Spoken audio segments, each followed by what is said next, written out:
Received an emergency transmission from Hadawi, a Havoc nuclear engineer. Patching through. This is AC-3 facility. Reactor 2 has been sabotaged. Havoc internal forces can't handle this threat anymore. You're all I've got left. Running blind on intel for the AO. This region is at high risk of a nuclear incident. Keep the following in mind. Shoot, loot, then pack the scoop. The signal is clear. Take action. It's okay here. Not too cold. Experiment 66 is projected to conclude in T-minus 3 hours. All units submit safety risk assessments on schedule. No! I've got a reading. No hazmat suits? Raise him! Let's make it quick. Enjoy the bomb!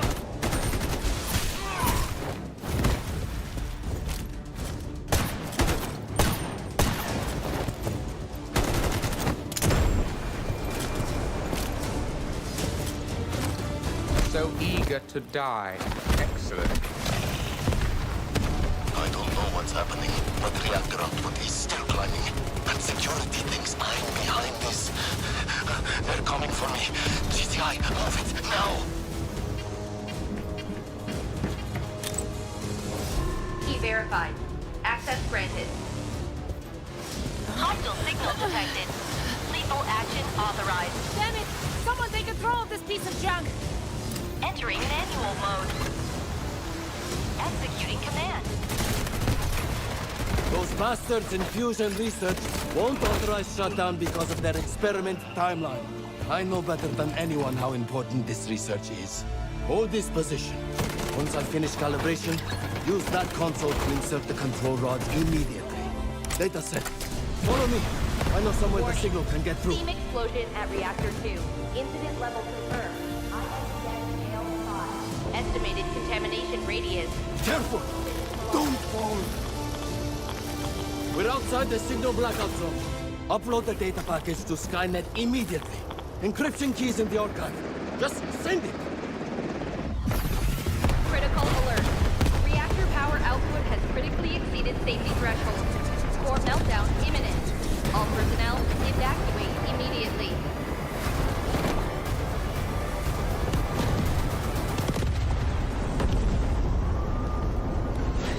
Priority alert. Hydrogen explosion at Reactor 2. Incident level confirmed. INTS Scale 7. Major accident. All personnel evacuate beyond contamination zone immediately. Estimated spread radius, 3.7 kilometers. Correction, 9.2 kilometers. Correction, 24.9 kilometers. Correction, 45.3 kilometers.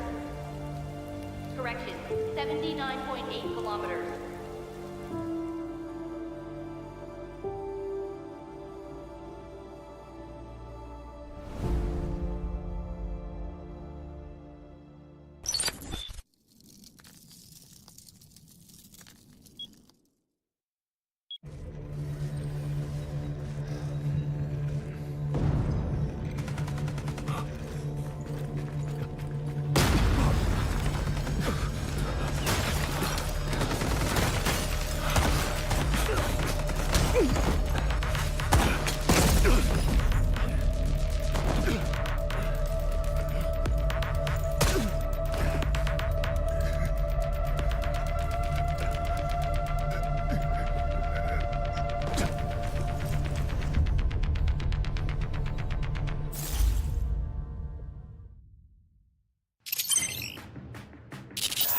My hands are sweating.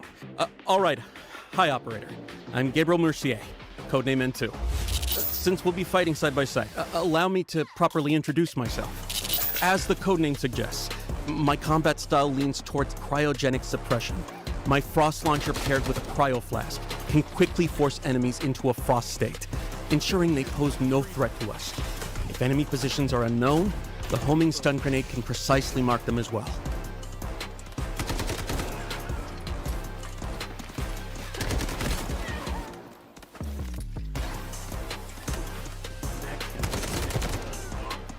Right now, I'm in the middle of a critical operation. one where failure is not an option. I hope this mission can make up for some of my past mistakes, even if just a little. Mission target zone, AZ-3, Asara's only source of nuclear power. The plant's power output is spiking abnormally. This time, I won't let it happen again. An emergency shutdown is our only chance, but the risk is extreme. We not only have to breach Havoc's heavy defenses, we have to face lethal radiation head-on. Some containers within AZ-3 have already been contaminated by radiation. You can follow distinctive sounds to locate them, but keep a close eye on your own radiation levels. Radiation is divided into 4 levels, each causing different effects. Accumulated radiation can be cleared by leaving the contaminated zone and using decon chambers or mobile decon units.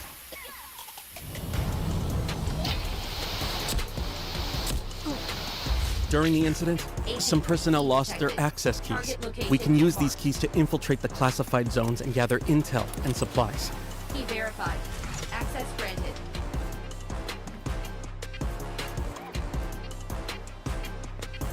AZ-3 key detected. That's not all. Severe leaks have occurred across multiple sections of the plant. You can choose to endure radiation exposure and enter these zones for high-value supplies and rare data, or stay clear.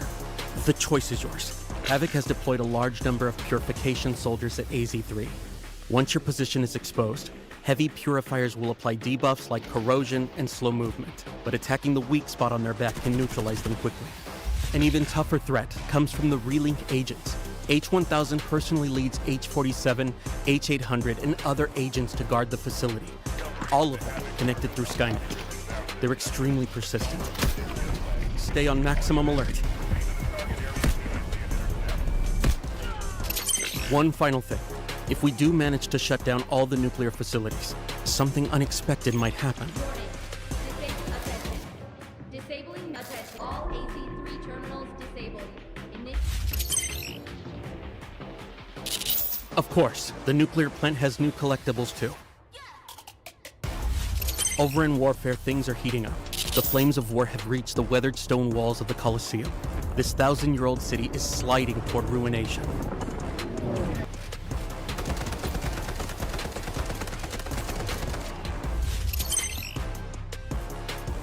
We've got new weapons. The RM-277 assault rifle excels at sustained suppressive fire, most effective from medium to long range.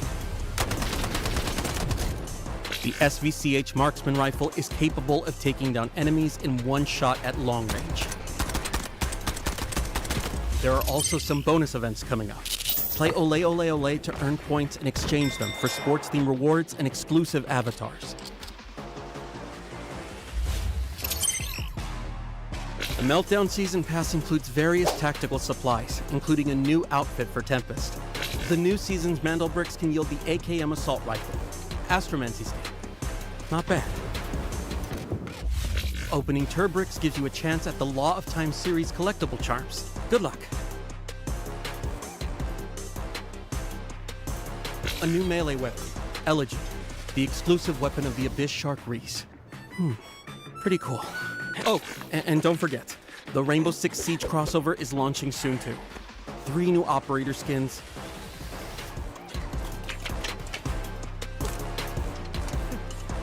Black Ice weapon skins and special collectibles. Now that's something. Covers the main updates for the Meltdown season. Don't mess this up. Don't mess this up.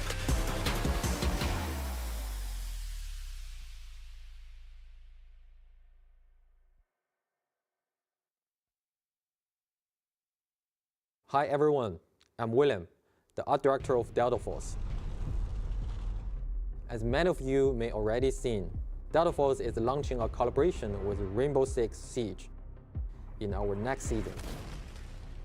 Since launch, we've seen a lot of passion and discussion from our community around the tactical shooter gameplay. And whenever players talk about the genre, Rainbow Six Siege is one of the names that come up most often. So, we reach out to Ubisoft. Bonjour, je suis Émilie Besson, directrice de la réalisation sur Rainbow Six Siege. Oui, Siege a toujours été défini par son gameplay tactique.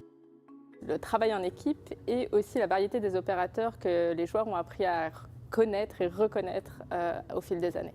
Ces collaborations nous donnent l'occasion en fait d'amener les éléments emblématiques de Siege dans un nouvel univers tout en restant fidèles à ce qui les rend uniques.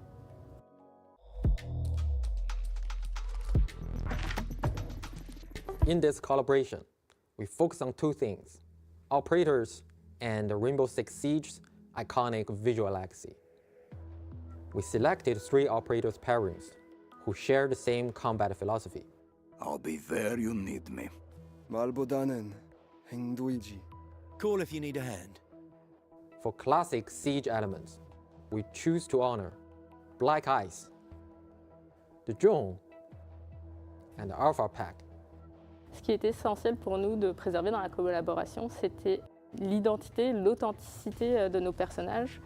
C'est ce qui les rend uniques. On a travaillé main dans la main avec l'équipe de Delta Force pour s'assurer que l'authenticité de Siege, l'identité de Siege s'intègre naturellement dans leur jeu.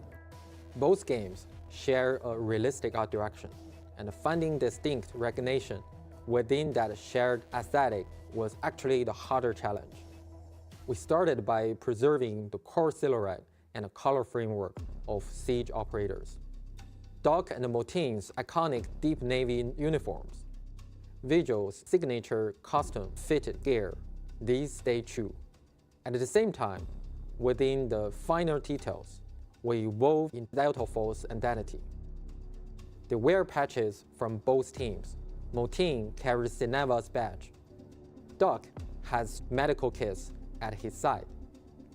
To faithfully recreate Black Ice, we focused our material work on internal ice fracture patterns to capture the distinctive texture and cold, austere feel of original. Oui, en effet, Black Ice résonne énormément avec notre communauté. C'est une cosmétique d'armes qui a énormément plu à nos joueurs. Et l'équipe de Delta Force a fait vraiment un travail incroyable pour la recréation dans leur jeu de cette cosmétique, avec un souci du détail extrêmement gratifiant. We employed a dual-layer material system combined with subsurface scattering lighting model. Using camera vectors and a depth texture to offset UV calculations, we achieved effect of refracture patterns appearing to exist deep inside ice. Et ce qu'on a apprécié et ce qui nous a impressionné, c'est le travail de recherche de Delta Force. À quel point ils ont été soucieux du détail pour conserver nos opérateurs dans leur jeu, qui s'intègrent vraiment comme naturellement dans leur univers. Beyond the content itself, we want as many players as possible to access and experience this collaboration. By completing in-game missions during the season, you can unlock these rewards for free. One more thing, in the new operations map, we've prepared something special for you. You will find a surprise in the maps that are meant just for you. Once the crossover goes live, go find them. Once more, onto the bridge. Dear friends, once more.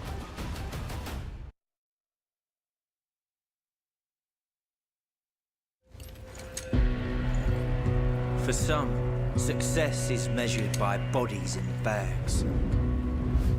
Maybe that suits them. But to me,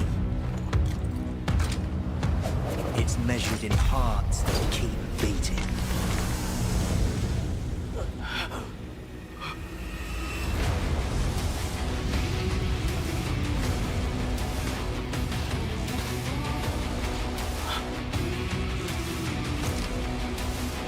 You with me?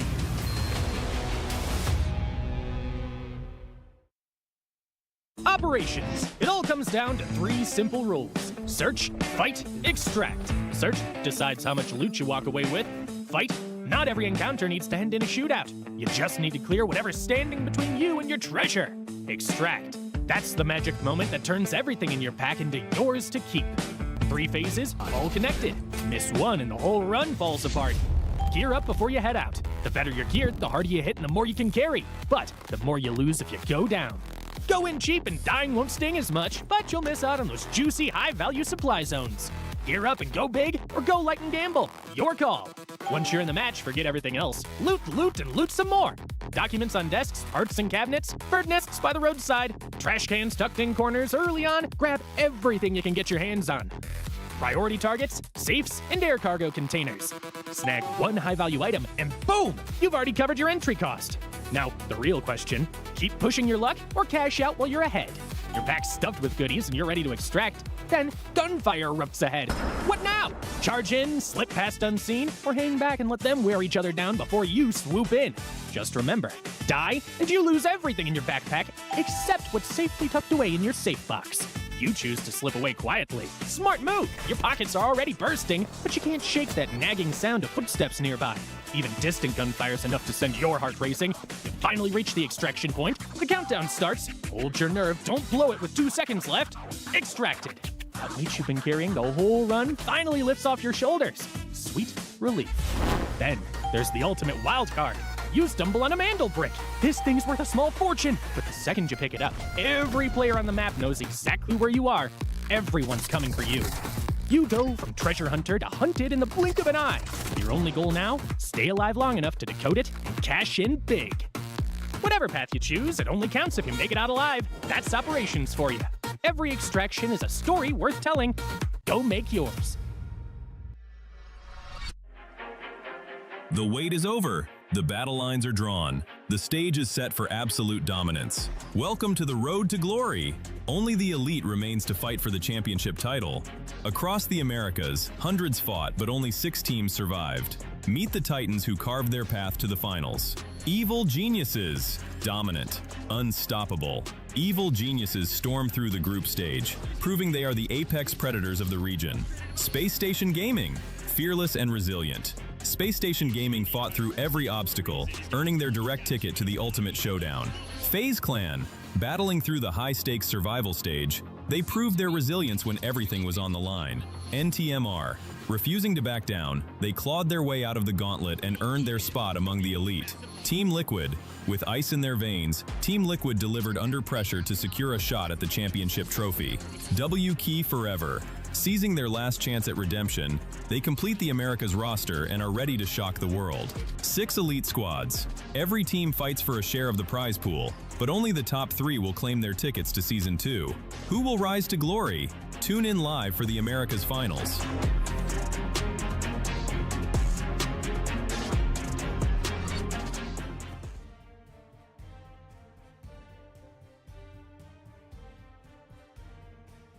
You got me. Here I am.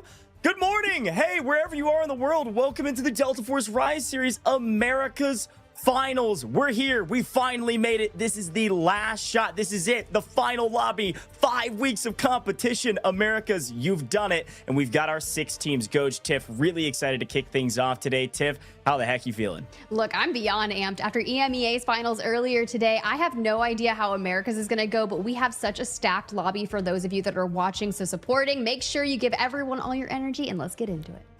Let's get into it. Earlier today, EMEA Finals was so much fun. Tiff and I casted over that, and a crazy win by Dark Entities. Today, though, in Americas, you never know what could happen. Let's take a look back on how this entire 5-week series all went down. No, Snows runs out of ammo where he gets one knock. This is a full sin on the back of the Cineva operator. You seem to mean business moving up into time prison. I've come to push, and that is it. L Snows.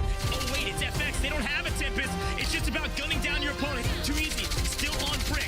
Kills all holding the long angle. The wound of all their opponents. Nobody can stop Spacestation Gaming. Oh, again, another absolutely impressive performance. The aircraft, though. I do see some damage in the entire group stage for a reason. He's got 1, he's got 2, and it's not. He gets all of them. He doesn't need any help. End up not being needed. Nobody moved fast enough. Little Nightmare lights them all up. Really shifting the position of the engagement, the altercation going to a whole different level. But look at this, No way.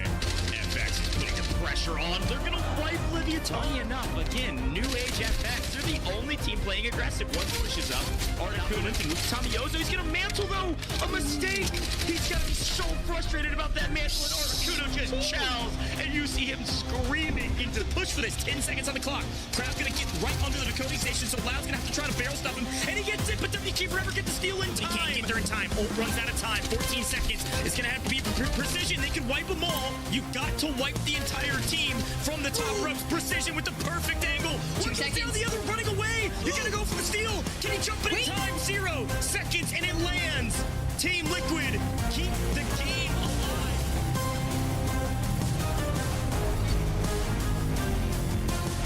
I've got chills. I'm telling you, this is so cool to look back on. And of course, we have to talk about how all these teams got here. You saw the crazy highlights. Let's get down to the brass tacks. We've got Evil Geniuses in Space Station Gaming, who frankly were the top 2 teams by a large margin through group stages. A couple other teams close by, but these 2 teams were the most dominant, the most wins, the most bricks, and Evil Geniuses had the most kills by a large margin. 149 kills throughout the course of the group stages, Tiff. These 2 teams are the 2 to watch out for today, but of course 4 other teams joining them, and you never know what could happen. Yeah, I mean, when you think about Evil Geniuses, they're so insane. We saw them get 31 kills in 2 different match days back to back, so absolutely disgusting. But when you look at kind of what happened in our Survivor matches, this is where things really started to heat up. Now, FaZe Clan, who were kind of on this massive come up, they pick up a team inside of Delta Force Rise Series 1, and next thing you know, basically, they just keep grinding. The fact that they double brick in our Survivor match day 1, and Nightmare, who had kind of a roller coaster of a season, but is absolutely nasty. They've had such stalwarts of the scene. You've got like equal plays on that roster. They snake into the second. The issue with this is Team Liquid, who had a banger match, get a brick and a massive amount of squad points. They fall to 3rd because we go the distance. But Survivor match day 2, Hodsick and the boys over at Team Liquid come back swinging. They bring in their sub, who absolutely goes massive alongside Mendo and Hodsick. They hit the brick, but we go to like 7 games, bro. The fact that we have 4 different teams with Mandelbricks just goes to show you how incredibly competitive America's was. Unfortunately for Team Nadeshot and Mad Win, those were 2 teams that came in on the 2nd day of Survival Series, and they could only play 1 match day to try and make it into the finals. And after a strong performance from Team Nadeshot, they just couldn't get themselves a brick. So here we are as we look at the bracket, guys. It's been a dang journey. But now that the finals are here, something cool to note is the top 3 teams today will proceed to season 2. And of course, there's like money on the line or something. That's kind of important. Plus, like, you know, bragging rights. Ton of cash, bragging rights to be the champion. But yes, top 3 is one of our metrics for success, as the top 3 teams will go straight to season 2. We got to take a look back on some of the top slayers. And I do want to put this in perspective. We see a team like Team Liquid play the maximum amount of matches. And so you find Mendo and even Boy, who didn't even play last match, their substitute did, Precision. You find them in top 5 on a lot of these. However, the fact that you see Loco in the top 5 of many of these, Articuno in 4th overall on these, they play 2 less matches than the rest of these competitors. And so that's how dominant they were in the group stages. It really shows you how unbelievable their stats were. Loco still holding on to top damage dealer throughout the course of the group stages, and then the final Survivor stages, even though they didn't play those Survivor stages. But you do see Mendo here as well. Socio Legend, Leviathan, probably the top statistical team outside of the teams that made it to the finals. They just missed the mark as well. So fun to look back on. Space Station Gaming, they were leading the pack for most of the beginning of the group stages, and Kills All was at the top of just about every single leaderboard. And unfortunately, they slowed down, but they were able to rally back towards the end, and they were one of the 2 teams to make it through the group stages. So a lot of fun looking at these stats, a lot of fun looking at these players, and so much more to talk about. But maybe you missed it. Maybe you're just tuning in for the finals. Championship Sunday is here, and you're like, how did all these teams get here? How does it all work? Let's take a look back on how the Delta Force Rise series works in particular. Delta Force. 1 game, 2 regions, 1 shot at glory. This is the complete guide to Delta Force Rise Series EMEA and Americas Season 1. Everything you need to know, from the very first match to the last squad standing. The path is the same in both regions. It starts with the open qualifiers, open to any team that wants to compete. The best push through to the group stage, where the top 2 advance directly to the finals, bottom 2 eliminated, and the rest battle through the survivor stage to earn their spot. From the open qualifiers, 12 teams have fought their way into the season, and only one will lift the trophy. The group stage runs for 4 weeks, with matches every Friday, Saturday, and Sunday. The 12 teams are split into 4 groups, A, B, C, and D. 3 teams per group. Each broadcast day, 2 groups go head-to-head in a cross-group match. Every match is a 7-round format. 6 teams competing in the same lobby simultaneously, across up to 7 rounds on maps like Zero Dam, Brakkesh, Tide Prison, and Space City.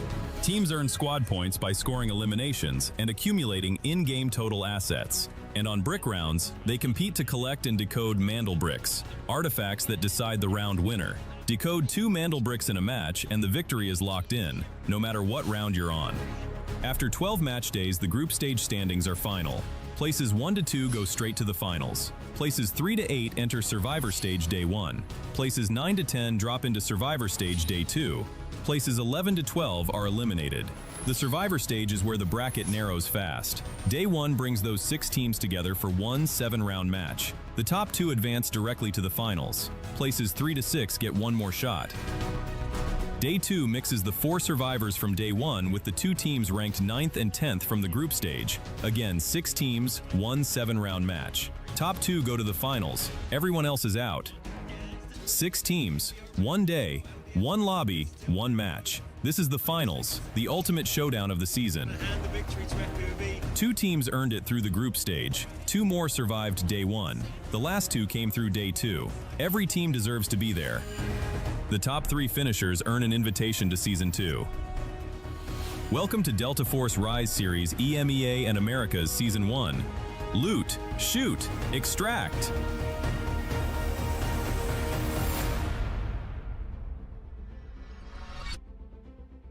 Well, there you have it. The journey has been arduous, but here we are, final match day, and the same match rules as always. To walk you through it quickly, folks, everybody going to be loading in with 1.5 million Technic Alloy to kick things off so they can buy their loadouts. If you die, you lose your gear, just like public lobbies. We are 1 season behind playing Season Echo here in the tourney scene, so with that, you're not going to have N2, but you will have Morse. Today is all about getting Mantle Bricks. If you want to win today, you got to get 2 Mantle Bricks, hopefully, or we go 7 rounds, and the leaderboard's ranked by Mantle Bricks and then by squad points. There's a total of 7 rounds maximum, but we could end in 4. The first team to capture 2 Mantle Bricks ends the competition right then and there. The earliest that could happen is on round 4 because there's a Mantle Brick on round 2, and then 4 and beyond. So we do have 2 eco rounds on round 1 and 3. Those have airdrops and other things to play for, but really just getting your money up to play for those bricks on future rounds. Another big rule, of course, is that our operators can only be used 2 times by each team in total through the first 6 rounds. On round 7,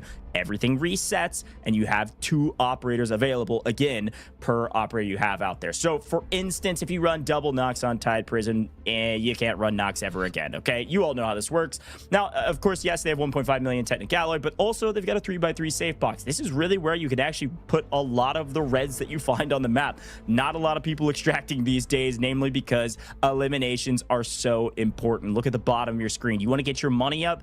Go get eliminations. Every kill is 800,000 Technic Alloy on the map. You get a team wipe, that's 2.4 million, and therefore it is extremely valuable to get those kills. Now, if you don't get any kills and you don't extract, for instance, you're still going to get 700k per round, so you'll see some scores trickle up even if teams are really struggling, just to make sure they can even buy loadout weapons and buy some purple gear or whatever they need to play. If you decode Mantle Bricks, you can earn some extra cash, and also if you don't extract multiple times in a row, which happens often, you'll get a little bit extra as well, just to make sure you can still buy all the things you need. So important rules here, but Mantle Bricks are the most important piece of the puzzle, and therefore we have a ton of very specific rules about the Mantle Bricks. For instance, once the Mantle Brick spawns into the map, which happens very quickly after the map starts, there's a 5-minute timer when a brick leaves its spawn until it has to be put into a decoding station. It can lay on the ground, it can go in the water, it can go between players. There's a bunch of different things that could happen with it, but once 5 minutes is done, it will teleport from wherever it is back to its spawn. If the Mantle Brick gets put into a decoding station, though, it will never leave that decoding station. A 4-minute timer will start every time it is stolen by intercepting it or interacting with it for 2.5 seconds, as you can see right there. You then steal it. That timer resets back to 4 minus 30 seconds, and that 30 seconds stacks for every single steal that has gone on. So starts at 4, the next time we'll go to 3.5, then 3, then 2.5, and so on and so forth. The minimum amount of time, though, that it can go to is 90 seconds, a minute and 30. So if the game clock's a minute 20, it gets stolen. Guess what? Nobody's getting the brick because you won't have enough time. Maybe you can't steal it in time. Maybe you're running out of time, but you can slay out and kill the team that is currently decoding it. Guess what? That will pause the timer. That happens very often as well. So a lot going on here, but hopefully that all made sense. Biggest thing to remember is that the mana bricks are the most important piece of the puzzle. Feel free to ask questions. But Tiff, we got other things you got to play for. Squad points. I mean, yeah, definitely. This is going to be really important. We've seen tiebreakers come down to this. So guys, keep in mind. And basically it's comprised of these two components, your kill points and supply points. Well, how do you get kill points? Guys, it's so easy. Each kill equals 1 point. For your supply points, it's a little bit different. Every 2 mil in total stash assets is going to earn you 1 point. And since those points are rounded down, if you get like 3.9 mil, it's going to round down to 2. So you'll only get 1 point. So you need to hit 2, 4, 6, 8. Every threshold will unlock a new point. You add them together, you get your squad points. We'll break it down once you see the leaderboard. Now here's the big deal. I mentioned some cash earlier, right? And this is where things get fun. I love handing out money. It's not me personally. Thank you, Delta Force, for doing this for our Delta Force Rise series. First place today, after 4 grueling weeks of group stages and into the 5th week of Survivor, $60K on the line for the team who places in first throughout our 7-round series. It's going to trickle down, 2nd and 3rd place, taking home the large portion of that cash. The cool thing about this is if you're the MVP standing at the end of the day, you're going to have an extra $3,000 in your pocket. That dynamic kill bonus is $50 per kill, going to the extra bonus towards your team as well. And of course, since it's finals, we did have 6 other teams throughout the group stages who have already gotten their allotted amount. You can see it here. Leviathan, $5,000. FX, 5K as well. Team Nade Shot and Mad Win getting $2,500, and BTH and Liquid's going to grab $1,000. But it's all about that left-hand column. If you're playing today, at minimum, you're getting 10K. Woo. Yeah, a lot of money on the line today. Our lobby will be on the left side of that pricing graphic no matter what. Here's a look back, though, on everything that's happened throughout the course of the last 5 weeks, folks. We saw wins from a bunch of different teams across the board, but the biggest winners, you can see them. Evil Geniuses, 3 different wins. Spacestation Gaming, several wins as well, to find ourselves in the final lobby. Here are our 6 teams one more time. We'll go through each of them and talk about the players as well. The 2 big things to play for: be the champions for 60K and be top 3 today to make it straight to season 2. Let's talk about the top dogs, though. This is the top seed. This is the top team. They topped every single chart. Evil Geniuses, Loco in particular, has been a star player for this roster, topping most of the charts individually, having the most kills by a country mile, even with 2 less matches played. Ridiculous stuff, but the entire roster is deadly. Watch out for Moo Articuno and Loco, all right? Get ready for Evil Geniuses. Talk to me about FaZe, though. I mean, look, FaZe is such a big organization. So when you hear them being involved in Delta Force, they're going to pick up the Brazilians, right? Sudoka, the whole crew here. And they started out rather slow. 3 Mandel bricks total throughout the group stage standings. But you know what they do? They get a double brick in Survivor Day 1 to lock in their chances to compete here in the finals. So moving up from mid-pack to show that they are a force to be reckoned with. Now, here's the deal, Goj. There was one thing I heard about Delta Force Rise series in the Americas, and it was always Space Station. All right. The only time they don't perform well was when I was working Americas, which is disgusting. So if I'm a curse, I'm sorry, Space Station. But you guys have been phenomenal. 8 total Mandel bricks throughout the group stages, 156 kills. Second to only Team Liquid and Evil Geniuses, and that doesn't work. That means 3rd. So go to Nightmare for you, Goj, because my math doesn't work. Yeah, well, listen, Spacestation Gaming was one of the top dogs, but Nightmare came online very late in the group stages and almost upset them. They worked their way all the way to 3rd place overall. We've had multiple interactions and interviews with Farmer Lucas, and everything we're hearing is that, hey, we are moving flawlessly. We're tweaking all the small things that we need to tweak, and every single day we're getting better and better, and that is scary for the rest of the lobby. Watch out for Nightmare today. They're going to make some big waves. There's no question about it. Now, Team Liquid, a totally different story. They were pretty slay heavy early in the group stage. stages. They had a pretty decent performance throughout most of the groups, ended up top 5, but they had an interesting play style. They didn't find themselves getting a lot of bricks, only found 4 throughout the group stages, and they actually worked all the way through all the group stages and survivor stages until it was their last chance. They make a roster swap. Boy had a great season. Precision comes in as their sub, and he's match MVP when they win it all in survivor stage 2. So definitely a team to watch out for. They've got a lot of momentum right now. And then, of course, W Key Forever had a great interview with Crab. This is a team that's been hot and cold. It really depends on the type of team we get. I think they're going to have to adapt to a pretty objective-based lobby. Every single one of these teams like to play for Mandelbricks, and W Key Forever hasn't really been a team that's gone for a lot of them, but they have found their way to a lot of kills. They can keep up with the slaying department. Big question is if they can get a brick today, Tiff. I mean, that is a huge question. And chat, you're so allowed to be biased if you're biased for W Key Forever. I will support you in that endeavor. After speaking to Crab in our interview just yesterday, one of the most humble players, we were like, what do you have to say for the rest of the people cheering everyone on tomorrow in the finals? And homie goes, good luck, have fun to everyone. Just so positive.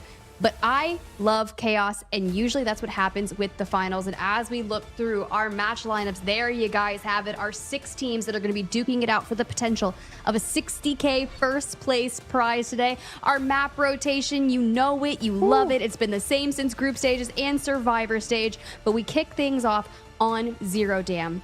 One of our 2 eco rounds, you're going to have airdrops. Those are going to come with the high-valued caliber weapons, the snipers, whether you get the M82 or the OM, and then you'll get some gold and res out of the second. Of course, the operators, the world is whatever you want to pick. Typically in Americas, we will witness D-Wolf, Uluru, Raptor. Sometimes people get incredibly cheeky and like to make changes. Over in EMEA today, people were bringing in Lunas. I don't expect that to happen here in Americas, but you never know because it is the finals. I love that breakdown, Tiff. You never know what could happen. And a quick look at our players. Some haven't played in a little while, at least not on mainstream. And some just came from a match yesterday where they barely scraped their way into this lobby. But at the end of the day, with this format, anybody, and I mean anybody, can win it all. Doesn't matter if you think you're the best. It doesn't matter if you know you're the best. You've got to prove it here on main stage. I'm seeing some heavy hitters in the space. I'm seeing some. It's been casting over equal plays for 2 years. 2/3 of Spacestation Gaming, I cast it over on LAN in a global competition where they got 2nd overall. And then I'm seeing some new faces as well, continuing to prove that they can compete with the best of the best. This is anybody's game.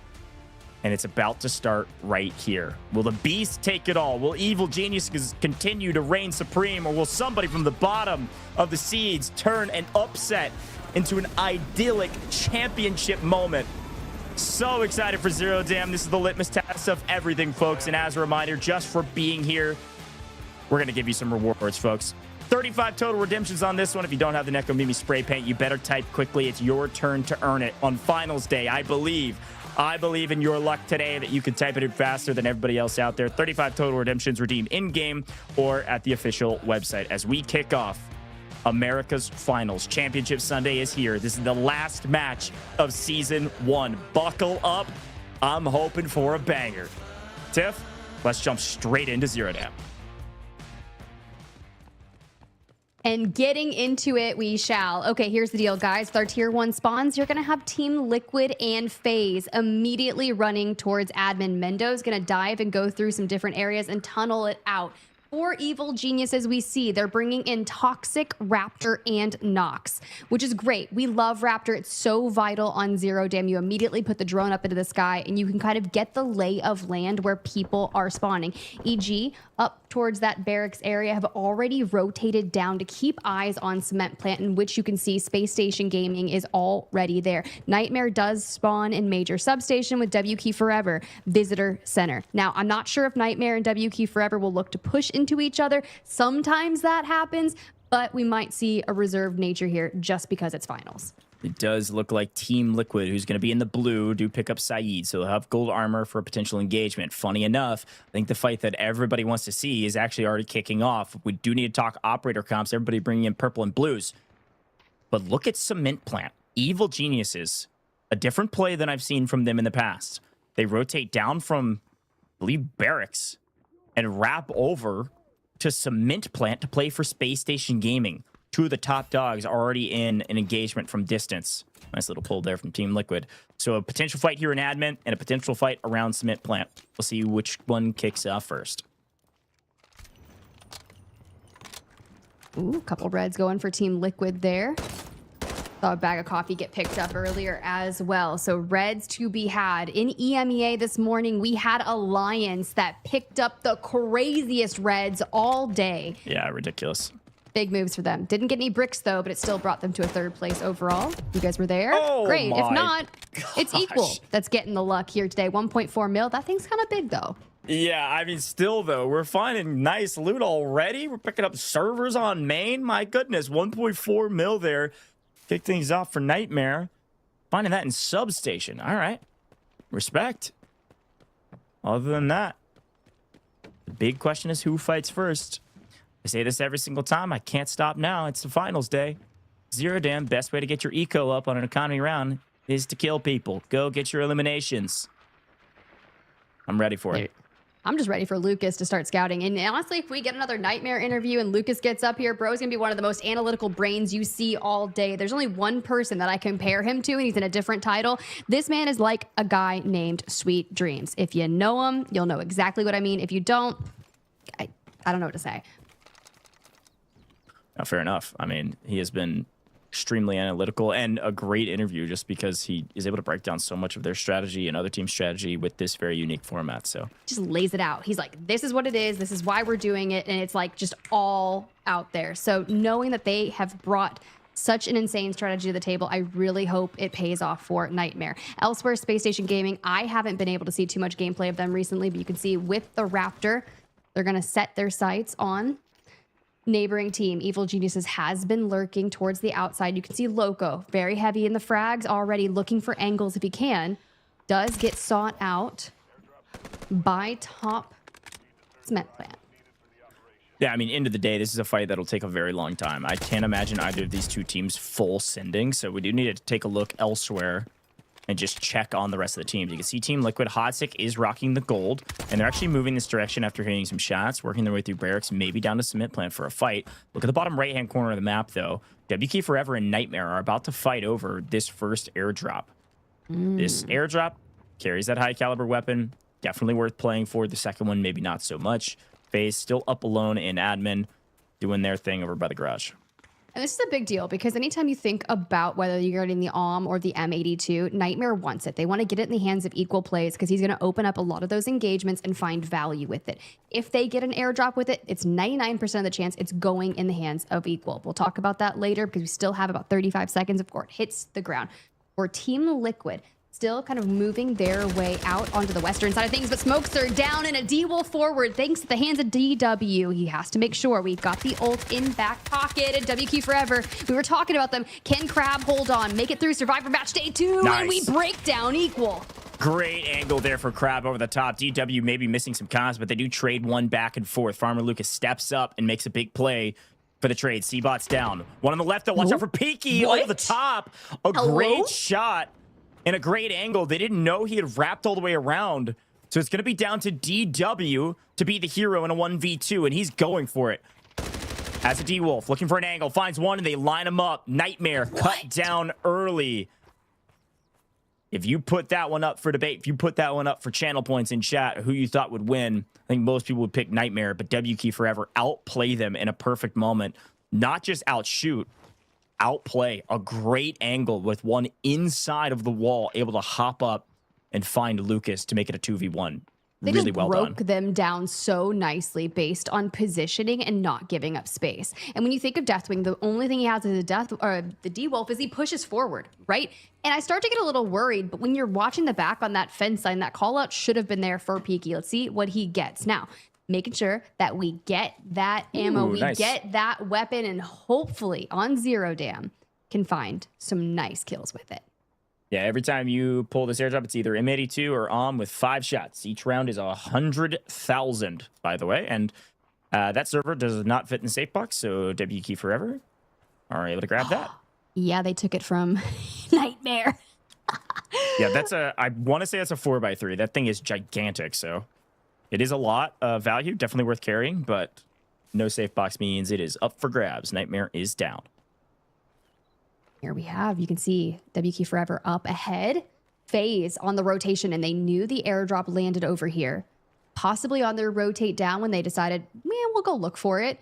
Could have heard some shots. They're going to be a little more cautious as we rotate throughout. One team down early in Zero Dam. FaZe down here and looking for a piece of the action like you were talking about, Tiff. The second airdrop not worth playing for necessarily unless you get it for free, but we're not exactly sure where it's going to land anyways. There's a couple different spots it could. North, south, east, west. But for now, looking across the map, and these two teams are the closest by far. FaZe trying to sneak up on this one while WK Forever finishing looting these boxes. But this is why every team usually runs a Raptor. So valuable. Checking these wide open spaces. Should get a spot here on FaZe if they look to the right. Which they may not. They may be looking to rotate towards substation. Which in turn would actually be towards Space Station as well. And we'll see if that's the way they move. And if they do that, and Bird on cooldown, there's a chance FaZe could catch them unaware. Well, with FaZe, they have that Alluru, Raptor, D-Wolf, so they could also scout out up ahead. But if they go scouting with their own drone, the issue with that is it's going to give that information away. And WK Forever does have a Nox, and if the ult's in the back pocket, they could use Silent Assault and get a little crazy.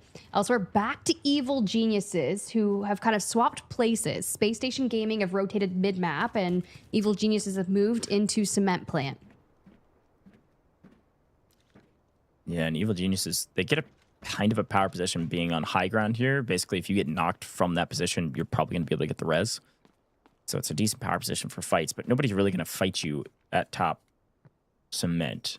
And Space Station already looted everything over there, so they wanted to rotate out to a different spot on the map to play for some kills. Team Liquid just outside. Evil Geniuses certainly have spotted them at this point, or at least I assume so, given the way they're playing. Bit of calm. You can see Team Liquid up ahead. Likely just scouting. Love that we highlight Precision here and jump over to his POV because he is the sub, right? Boy played a lot of the group stages. Boy did phenomenal, but Precision, they brought him in for Survivor Match Day 2, and dude really iced up in a lot of those scenarios. Now, in terms of our second airdrop, it's actually going to go up towards West Admin. Mind you, this is the high value supplies. A lot of golds, potentially some reds if you're lucky. Not sure if it's going to be rotated up for maybe Space Station. They're going back Cement Plant as we look at maps right now. And you see they've already invested the drone to see. Yeah, I'm wondering if Space Station thinks there's maybe some people still in admin. If they knew what we knew, which would be terrible if they did, because they would be able to do whatever they wanted. But if they knew what we did, they should rotate up to admin. Maybe take that airdrop for funsies, do wall breaker, and then leave via elevator extract. There's nobody on the north side of the map at all. It's free for everybody, but we'll see. We're underground, we're heading. We'll see if we hit admin and come up through the basement. But elsewhere, Evil Geniuses does spot out Team Liquid, who is moving back up towards barracks, albeit quite slowly. Ensure that we check everything to see if we got mirrored or not, which really didn't. Yeah, FaZe are all the way back at Visitor Center now, so not going to engage with WK Forever, who have moved up into Substation as expected. They scouted it, didn't see anybody there, so they're working their way up north. Looks like everybody is slow creeping north. There's a quick spot on Team Liquid, making their rotation. Loco going to make them at least use some util, just for the fun of it. Might as well burn it and mess with their cooldowns. They were running, I will say, Team Liquid during Survivor Match Day 2 had some of the most interesting operator compositions, very unique and different to everyone else in the lobby. So obviously they can easily get read. If they look over and they're like, hey, they're running XYZ, there's a good chance they're going to be able to identify that that is Team Liquid in the lobby. Yeah, it's actually a decent point. Team Liquid also the only team not running a Raptor. And if you can get away with that on this map, which so far they've been able to, you'll be able to use Raptor for later rounds. Tide Prison is a good example of one that Raptor has actually found a ton of value on. And even potentially using Raptor on some future Space City rounds could be nice, or Brakkesh as well. So there's a couple different options for saving Raptor. Most people don't, just because Zero Dam is so punishing if you get caught in rotation that you haven't been able to scout. Evil Geniuses are trying to catch Team Liquid in rotation. Gave him some warning fire. Said, we're coming for you. And that's exactly what they've done. It could kind of trap them up in here, too. Yeah. Because they were quick to rotate to the other side of this. And now with Raptor droning straight inside, this is what you're talking about. You're getting the resources available. You're scouting it out. You got precision to the right. And there's Hodzik.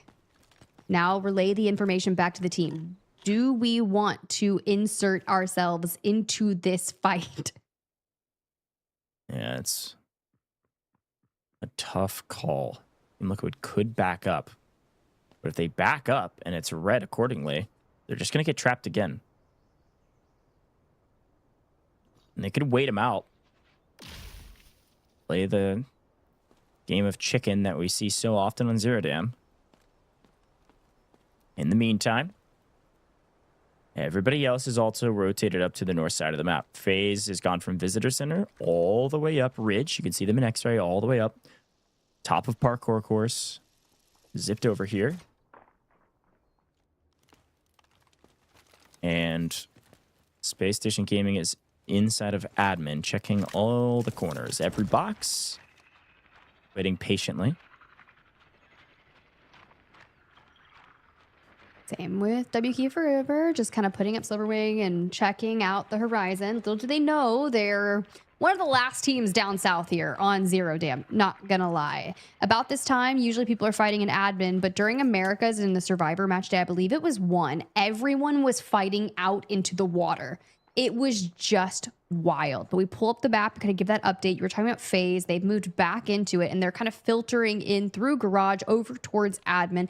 SSG starting to put feelers out for the airdrop. There's a very good chance that we're going to be able to recover this. Not sure if Evil Geniuses will catch wind of it. They do have a Raptor on their squad, but they've really been focusing on using those util to focus on Team Liquid, who has just been vibing. They're chilling. Yeah, I mean, they have to. They're actually in a really bad spot. And all they can do is just kind of wait out the clock right now. Makes or hope Evil Geniuses gets caught by a flank from somebody else, which there was a thought about it. You see Space Station Gaming, they've moved this direction, but they're not full sending towards barracks. They don't necessarily know, or if they do, it's not really worth it. And you can see that Skies has pulled the lever. And just in the nick of time, look at the difference. This is the last extraction for certain. 348 to 351, just in the nick of time. 3 seconds to spare. A team will go out via elevator extract. Currently, FaZe are already poised to take it. As Evil Geniuses abandon the trap on Team Liquid, they're looking to make a play for Space Station Gaming. I mean, do it. Let's go. 2 heavy hitters automatically qualified from the group stage. They run straight into each other. What a way to kick off the finals in Americas. Now, too easy here on your screen. You can see as we jump on over to the player, grabbing that airdrop. A couple of reds. We take it. Okay. Premium coffee better hit hard. That's not bad. I mean, that was a solid like 600K in reds plus a little bit extra. So we'll take the extra. It pushes them up to 2 mil in profits. Ooh. All right. Raptor to scout. Of course, they've moved down towards where Wallbreaker is. And with less than 3 minutes in the match, man, like that's going to be pretty difficult to navigate all of that. Now we think down towards the south. WK Forever did actually move out of major substation. I believe they went ahead and bought that extract in the south to deny it from anyone else. Yeah, I believe so as well. They really do want to get out because they have the M82. So they may come check this fight and then run back down to the bottom. Fight at hand, though. Skies has been ripped to shreds. Armor in complete disarray, but he's still able to make it indoors. 2 minutes 20 on the extraction. Just a hair over that in the total game.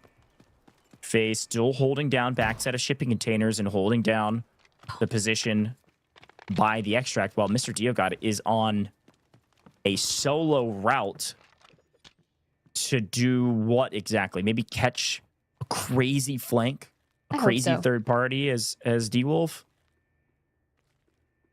Does the route man get paid? Very aggressive, kicking down doors and immediately slowing down once we get upstairs. Like, I think I'm getting pretty close. Maybe I should actually be a little more incognito. For WK Forever, they are actually pushing out their Nox player. So here's the deal. 2 members of WK Forever are running back towards the extract. You called it right. They've got that, but what is it, 1.4 mil? That's too big for the safe box, so probably going to send them out. And I would imagine that Peaky on the Nox, which is the perfect assassin, is going to move forward and try to find some engagements. Yeah, and there's C-Bots. He's taking the M82 out. He's going to use it in the next round. I like this play from WK Forever. They already got paid. They already got 3 kills. Like, this is a great map for them. They're probably going to be the top team, pending how the last 70 seconds of this game goes. And we're in it. Last minute. Extraction available, but most of these teams have basically not gained anything on the map, so they desperately want kills, so they're going to look for them.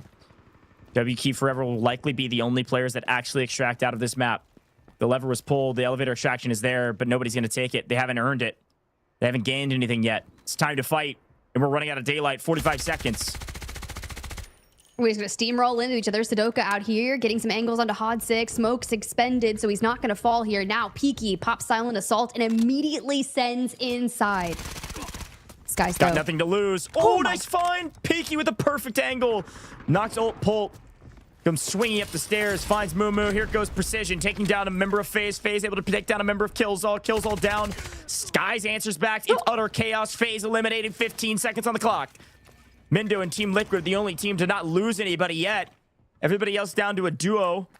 Team Liquid still a trio, but have they found much of anything? Maybe a kill here, maybe a kill there. Articuno trying to make a play in the final 3 seconds. Will he peek and find it in the nick of time? Get Swan, yes, but can he get the full? I think it'll get credited to him, and maybe FaZe will get one from SSG, but thanks for making our jobs difficult, ladies and gentlemen. You all fought at the exact same time and all traded like 1 kill each. That was something. WQ Forever, likely the biggest winners. I love how we're looking at the faces of our players now, too. They're like, the heck just happened? Is that really how Zero Dam just played out? Usually we see people fighting anywhere starting around 5 minutes, even 3 minutes. Of course, we did have one team wiped thanks to that airdrop. WK Forever did take out Nightmare early on, but after that, it was very cautious, right? We don't want to do anything crazy because this is the eco round. We need to fight for those Mandel bricks later on, but of course, the best team, when you send 2 players out, when you procure yourself some high-value reds, you get the M82 and 4 KP, okay, that's a best team, WK Forever.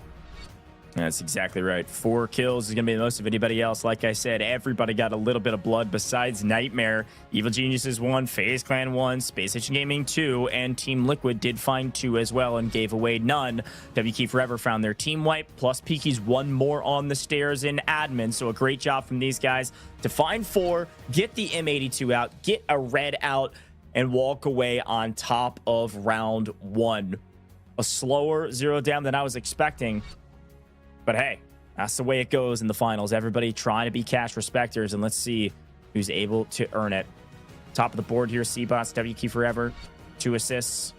And then, of course, WK Forever, their 2 that they extracted with had the most value by a mile, and then Killzall there in 3rd with safe box stuff.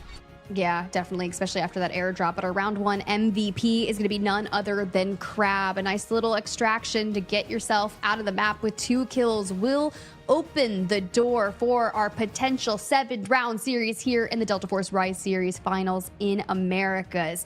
Well, Ghosh, very similar to what we witnessed in EMEA this morning on pace of play for Zero Dam. And I'd imagine our leaderboard will be incredibly close like we saw earlier too. Yeah, going to be very close, but of course, Brakkesh up next and a Mantle Brick up next, which will definitely change this leaderboard, and I think change the playstyle as well. Folks, if you're watching and you want to be a part of this in the future, this is the Finals Championship Sunday of the Delta Force Rise Series. It was 5 weeks, and you can participate in the next season. Look at that. Registration opens for Season 2 tomorrow. Yes, August 10th, a chance for you to qualify for this exact same competition. Make sure you sign up with your team. Don't miss your chance to compete, and drop a follow on all major socials to keep up to date on everything Delta Force Rise Series, folks. Next up, first Mantle Brick. Who can get it? Who can gain a nice advantage in a competition? Yesterday, earlier today, teams are seeing, hey, if we get a brick, we're probably top 3. That means you're probably into Season 2. Not going to want to miss it. Not going to want to miss the brick. Let's take a short break here in the booth.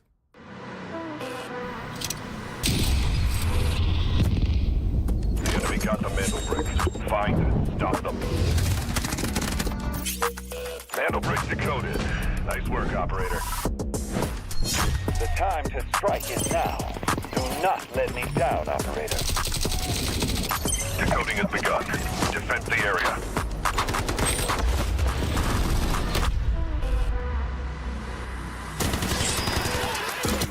Is about to take the first step to break up the tournament. What? They're going to do it. What goes around, comes around. Not gonna do very much though. When you get barrel stuff, Skydie is getting aggressive. See what I did there? You ain't seen nothing yet. Let's knock them off their feet. There we go. There it is.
The wait is over. The battle lines are drawn. The stage is set for absolute dominance. Welcome to the road to glory. Only the elite remains to fight for the championship title.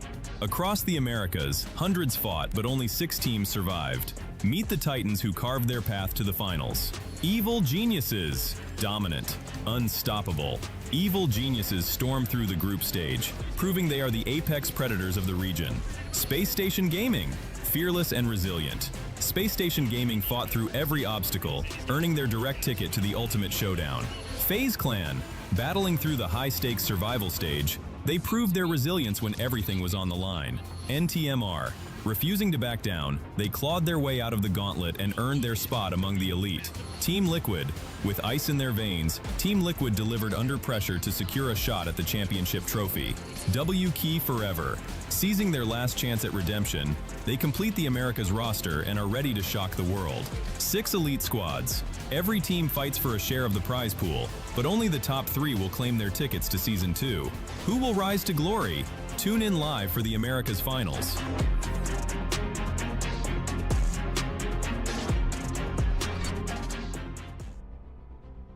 Welcome back. Delta Force Rise Series America's Finals just wrapped up map 1-0. Damn, frankly, we had a nice early fight. W Key Forever came out on top against Nightmare, and then everybody else waited till the last 45 seconds for a crazy bang out at the end. And with the chaos, everybody got a little bit of blood, and that's about it. So our leaderboard will look fairly one-sided, but mostly pretty close. You're going to see, of course, when we show it, here it is. W Key Forever find their way to the top. 10 points, solid kills, decent supply. Everybody else nice and close on the leaderboard. This next map's going to dictate a lot, Tev. See, that's what I'm saying. When you look at our final leaderboards after round 1, it is incredibly close. Of course, there's usually like one person that kind of is above the rest, but it really comes down to this. And as we move on to round 2, it's Brakkesh, baby. That means our first Mandel Brick round. Of course, there will still be airdrop. So if you didn't get the M82 in map number 1, have no fear. There'll be another, sniper that drops on the map. In terms of operators, think about what those decodings in the first Mandel Brick is going to bring.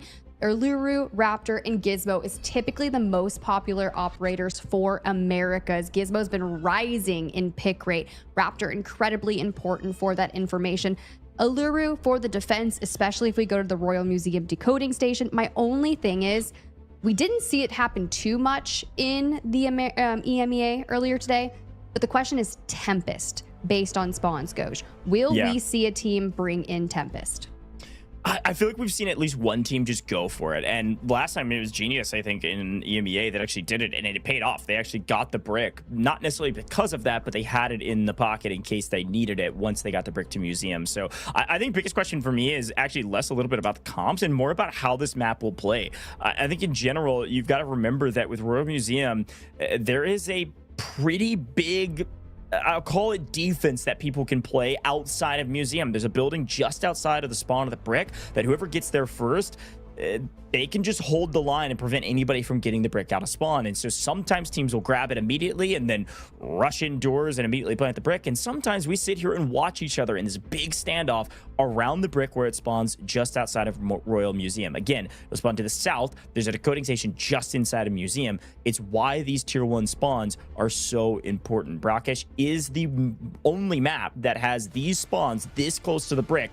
So a big moment for teams to grab this spawn and grab the brick accordingly. We'll see what happens. Will it be a fast-paced map or will it be a slow-paced map? Let's get into it. Brakkesh, it's time for the bricks. And folks, I'm really excited to say that guess what? We're going into Brakkesh, which means we've got another giveaway for you. Get ready. SR3M Combat Ready Skin. Have you gotten it yet? If you haven't, when you see the code pop on your screen, type it in as fast as possible. Redeem in-game or the official website. Only 25 total redemptions, so it's your chance to get this skin by typing in this code. You all know how this works. We've been doing it for a while, and hopefully you could finally get it on the final day of Season 1. Get your skin, get in-game, and get ready. This is going to be a lot of fun to watch. First Mantle Brick round, the main objective. Let's see who pops off and takes over. Get into it, guys. It's the first Mantle Brick, like you said, Goj. And who has the tier 1 spawns? Looks like Evil Geniuses and Nightmare are going to immediately hop on it. Evil Geniuses from the north, you can see entering through the Royal Museum on that side, barricading in, already finding some reds. We'll take a fossil all day. But now, what do we see in terms of our tier 3 spawns? W Key Forever and Team Liquid. It's going to be FaZe and SSG down in the new Tower of Babel. Here's a quick note. Evil Geniuses, they pull the spawn that you usually plays outside on brick. They like to go inside. This is actually going to open a couple things up. One, it's going to force Nightmare to make a choice. Nightmare and Evil Geniuses sharing inside. They will likely need to fight each other to go for this brick, but it also opens up the south side of Museum for another team to rotate up and take what is a prime position to grab the brick. And what I'm seeing as we look at some loot here is that Spacestation Gaming are rotating this direction. Watch out for the men in yellow. There they are on X-Ray. They're rolling straight up to the brick right now. They said, we don't need to loot. We know there is one objective and one objective only, and we are going to seize that opportunity. It's very similar to what EMEA did. The only team that ended up at the top was because they jumped at every single opportunity to get the brick. Into the courtyard we go, the fountain, and SSG go for the Mantle Brick under the guise of smoke. Yeah, and a quick look, it doesn't look like any teams have brought in a Tempest, and because of that, Spacestation Gaming, yes, they may have grabbed the brick, but unfortunately, Loco finds the right angle. An Allura rocket takes down one member of Spacestation Gaming, and the Incendiary cleans him up. So it looked like a free brick, but guess what? It wasn't. Evil Geniuses had a plan all along. Great job from Spacestation Gaming. Unfortunately, you get punished for that good job you just tried to have. That was that's a tough one. It looked free to me too. And it's just there in all its glory, sitting inside. That's going to be really tough. So I do love that Killzall immediately on the Allura goes in, picks up too easy, and you have essentially Skies from the cross holding to make sure we get him back up on his feet. Now, the objective here is, can we grab a smoke and get that brick and move it? Where you go from there. Osira Camp, where we got the map feed open, guys, is fully available. Reservoir area is a bit too far south for my liking. Typically, we don't go that route. And W Key Forever definitely has a hold on that Blue River Hotel decoding station. Yeah, and here we go. Could still play for the brick. It's a lot closer. They can smoke it. Articuno's looking. He's going to take at least an Incendiary to the face, which looks like maybe it goes a bit past him, so it doesn't burn him. He's going to stay still, holding this line of sight. And waiting, Good grief. Well, I mean, what's going on with the finals, man? We got some crazy luck. Farmer Lucas pulling another red 1.5 million off screen. I'm liking this RNG right now. EMEA was the same way. It was crazy. But here goes Spacestation Gaming. They're going to push forward past the brick, actually, looking for an engagement with the Articuno, forcing him off to go for it. Movement's got top ropes, and Articuno's pretty low inside, so he's going to have to heal up as the boys take a much more defensive chance. Yes, they go inside. They've got the brick, and they're going to take their time. Oh, build a ring up in the air to make sure we look to see what is going on. Where do we want to head? We already know Evil Genius is inside the museum, so it's going to be difficult to make sure we can get to that specific decoding station. But with Raptor, Toxic, Alluru, I feel like they were aiming for a Royal Museum decode. And we swing around perspective to show where everybody's at, but this map feed really tells the story. FaZe have elected to go back to the Nuke Tower of Babel, and they're just going to play loot. Gonna go play supply. They'll show up to the Mantle Brick fight whenever it happens, but for now, the Mantle Brick is safe in the hands of Spacestation Gaming as FaZe pulls a laptop as well. My God, they're pulling 2.2 million. This is ridiculous RNG right now. I love it. So they'll jump to the top as of current with no major fights happening yet. There it is. Laptop 2.2 mil in pocket and in safe box, and more reds being found. But of course, eyes have to go to the brick. Will Spacestation Gaming take it to a decoding station? And can they get the Raptor drone up in the sky to showcase where the teams are at? Because WK Forever is holding the west. There's 2 teams inside a museum. Are they going to take it indoors there? Could they maybe just rat out to east and go to camp? We'll see. In terms of that first airdrop, it is going to land just to the east of the Blue River Hotel. Now, I did mention that WK Forever was up on that horizon. Team Liquid still in the north. Now, after an M82 in Zero Dam, if you throw another high caliber weapon in the hands of WK Forever, they're going to be kitted out for some later rounds. Yeah, it's actually a really good shout. WK Forever in the best position right now to grab this airdrop. It's one of my favorite new additions to Brakkesh here is we have a Mandelberg, yes, but also airdrops, so... See, Precision is peeking it from distance as Team Liquid are way up in the northwest, above WK Forever, moving this direction. That's a good angle. 45 seconds on the Mandelbrick timer. This is the first timer. This is the one that will send it back to spawn that I talked about, which is just outside. So not a big deal, no harm, no foul for Spacestation Gaming, but it does mean they're going to have to go out in the open again if they want to get it back. And you do have the initial decode on the Mandelbrick that takes 4 minutes. And we're under 12 minutes on the match timer, which is definitely going to be pretty short on time if we're changing hands a few times.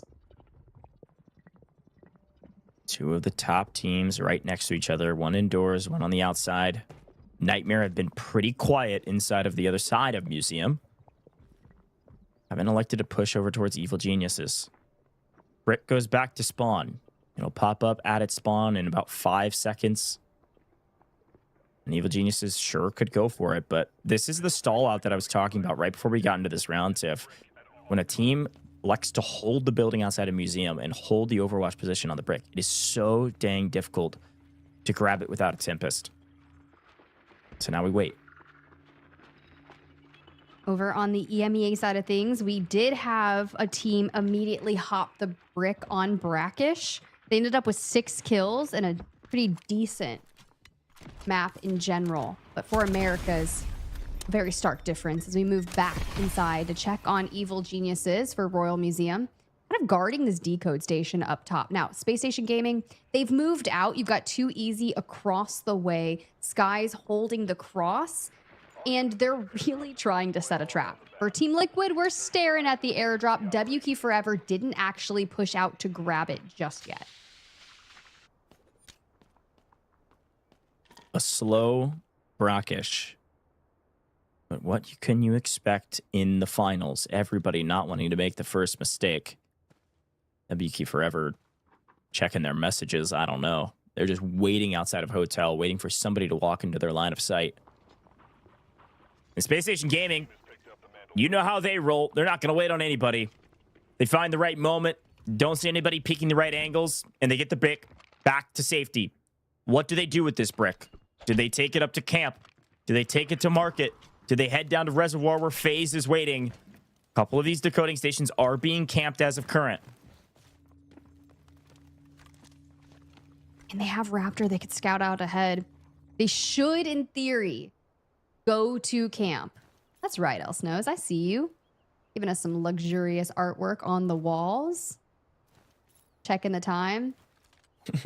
I mean, I think the biggest things to consider, right? Like, everybody's playing slow because of the power positions they find themselves in. You see Mindo actually taking down the boss. Big shout there. You can get your lucky wooden sculptures to get your gold armor faster. But in general, right now, you've got Team Liquid able to play for market. You've got WK Forever able to play for airdrop and west side decoding station. Nightmare Evil Geniuses inside of museum, making sure that Space Station doesn't plant there. So everybody's waiting on somebody to make a move on the brick. Spacestation Gaming's the team that's doing that. So they get the brick. They scout out with Raptor, aka why he's so valuable. Drone in sky, they say, oh, camp's open? Hell yeah, let's go over here. WK Forever now making a move with the brick on the move. They're finding that 50 cal ammo. That's an M82 going to WK Forever. That will be their second M82 going to WK Forever. Space Station Gaming have started the decode. Here we go, ladies and gentlemen. We are headed to the northeast, and everybody's starting to make a move that direction because everybody wants to play for this brick. Well, you have to start thinking about what the defense is going to look like for Space Station, right? I mentioned with the Alluru, you've got the rocket as ult. Will your cooldowns being managed? You've got Raptors, so you can at least put the drone in the sky and keep tabs on whether or not people are rotating over towards you. There we go. Good little look at the lucky wooden sculptures. Just kind of throwing them elsewhere. I see you, Mindo. So yeah, Mindo's hiding them in the bird's nest. They're going to come back for those if they have the time for it. And it's actually placed right next to the northern extraction point. So I actually like that strategy a lot. In case things go awry, they don't want to give those away to their opponents. So remember that. Remember where those are. They're in a bird's nest. You can't mistake them. You know exactly where that is. And now it's time to play for the brick. 3 minutes on the clock on the decoding station, folks. As a quick reminder, Mantle Brick rules are very simple. It can never leave this decoding station, but we can run out of game clock time. Every steal resets the time back to 4 minutes, minus 30 seconds, which stacks. The second steal goes to 3 minutes, the third to 2.5. You get the idea. I'm curious if we're just going to thread it up into the air to see where Space Station is and give that information, or maybe just distract. Make sure you shoot out the drones and immediately make that contact. We're starting to breach into camp a bit early, which is nice, right? So, knowing that that time is going to keep on ticking down, will Articuno be able to lock it down? Nice incendiary straight onto skies. That HP ticking to about 25%. I mean, you got so many hit markers on that. You've got to push forward. But of course, Too Easy's holding a line of sight on one side, kills all on the other. He abandoned his spot on top 10. You got to watch for that top 10 roof. It overlooks, yes, the brick, but also this choke point. Usually that's where the Alluru player will play because they can put down the deployable cover up there. So Killzall drops down low after his cover gets obliterated. And everybody using a lot of util right now, but only 80 seconds, or a little bit more than that, on the clock now. About 90 seconds on the clock for teams to go for this brick. Currently, it is just Evil Geniuses contesting, but FaZe are on the way. Team Liquid are on the way from the north side. And WK Forever and Nightmare have to decide when they want to cross from mid-map. Well, they're also starting to look towards FaZe, so they know there's another team across. And how do we just focus on the objectives? Distance is going to give us some hit markers onto Evil Geniuses. So now they have to pick up the pace. You can see with the double Allurus already putting up the cement walls for coverage behind it. FaZe now doubling back because WK Forever is on the horizon. Yeah, if you're a Space Station fan, you are just pumping your fist in the air. Like, this is great news if you're a Space Station fan because Evil Geniuses can't push forward if they're getting shot in the back. FaZe elected to shoot very early, where frankly it didn't do anything to Evil Geniuses besides make them more timid on this push. And still, Team Liquid is too slow on the draw from the north side. So Space Station Gaming's only had to look one direction. There's about 30 seconds on the clock. There it is. There's our timer in free cam. 25 seconds, and no one is near the brick right now. Nobody can make a play. Nobody has Tempest ult to jump forward and go for this and be willing to sack their life for it. If nobody moves quick enough, in the first middle brick round, Spacestation Gaming could get this for free. Is this a free brick? Do you count it as a free brick? The pressure's on. Evil Geniuses is on the move. About 10 seconds remaining. 6, 5, 4, there it is. Spacestation Gaming. They're going to get a free brick. Evil Geniuses can't make a move through the choke point. Spacestation Gaming go up early in this one. Everybody a bit too timid in finals. The defense had to be insane, and now Killzall finally going to fall at the hands of Articuno's composite incendiary. So for a 3v2 on them, Skies and 2 Easy, they'll have to do something about it. Evil Genius, it allows them to move into camp proper, and they know exactly where they're looking for that full. This is really bad news. Spacestation Gaming with the brick. I think they're like at 100% win rate when they have a brick in hand. It's ridiculous. Still got to get another one in future matches, but the fact that Spacestation Gaming finds themselves on match point, they've got to be excited about that one. And again, it goes back to the same interview that we've done over and over and over again with Killzall the Beast. He says, you cannot rely on somebody else to do your job for you. You've got to take the game into your own hands and go for the objective. And that's exactly what they did. They played patient enough when they needed to outside, when they saw a moment of opportunity, and they cleared the way with that drone. They made their way towards camp, and nobody could respond in time. Too slow on the draw. SSG take the lead. It's not even like it was flawless, right? They were the first team to immediately go for the Mandel brick upon spawn. And as soon as they do it, what happens? They go down a player immediately. And then the Mandel brick resets back at spawn 5 minutes later, and they must go again and recover it. They sit on it for a bit before deciding they want to commit to camp and do so. Now, 3 minutes remaining in Space Station, the only team of 2 in the lobby. Let's see you guys go for some KP. In the meantime, Skies, we got an airdrop. Quick loot. Nothing crazy. All golds. Yeah, pretty awful. Unfortunately, Spacestation Gaming, while looting, lose too easy. Equal plays, finding an angle. Nightmare putting at least a point on the board. The format incentivizes kills. 800k technicality per kill. The teams also desperately need to play for the objective. And everybody in this one just playing very timid, playing strategic, trying to play slow, not trying to scam. And unfortunately, by not playing for the brick, they've all scammed. That was the one thing that we've heard from every single team in the Survivor match day, Friday and Saturday. Had to go for it. Make sure you do it yourself. You said it for Space Station. That is their only objective. They came in so high in the group stages and wanting to do so here in finals. Now, for Space Station, down to a solo. W Key Forever on the opposing side, but we'll check in with Evil Geniuses as they look to get active. Nightmare have picked up 2 thus far. One on Mr. Diokad on main. The other on Space Station Gaming. And it does look like Space Station Gaming's third does elect to extract. So a great job from SSG to get one out at the very least and protect some of the gear they brought in, while also getting the brick. Everybody else left to their own devices with 90 seconds on the clock. Evil Geniuses with a nice creddy corner here. He should be able to pick up one if they overextend, but seemingly they've got some intel. Mumu, one of the straightest shooters in the game, looking to take down one of the hottest teams out there right now, Team Liquid, and Hodzik with a perfect angle. Evil Geniuses in a 3v2 now, and that confirmed comes through, so Hodzik gets a point on the board for Team Liquid, and they're going to try to push the equation. Drone in hand, EMPing should shock down, and they're going to get all 3 of Evil Geniuses. C-Boss from distance with the M82 steals Loco away, so they only get 2 high-caliber weapon in hand, using it on this round. And you see the EMP is being thrown straight at Team Liquid. Loot the bodies with quickness, because if you hear that M82 from a distance, you know there's a chance that it can look directly at you. W Key Forever wanting to get mixy, but they're being conservative about it. But look at Crab and C-Bots walking up the stairs. Hodzik was one of the players from Team Liquid that had crazy angles.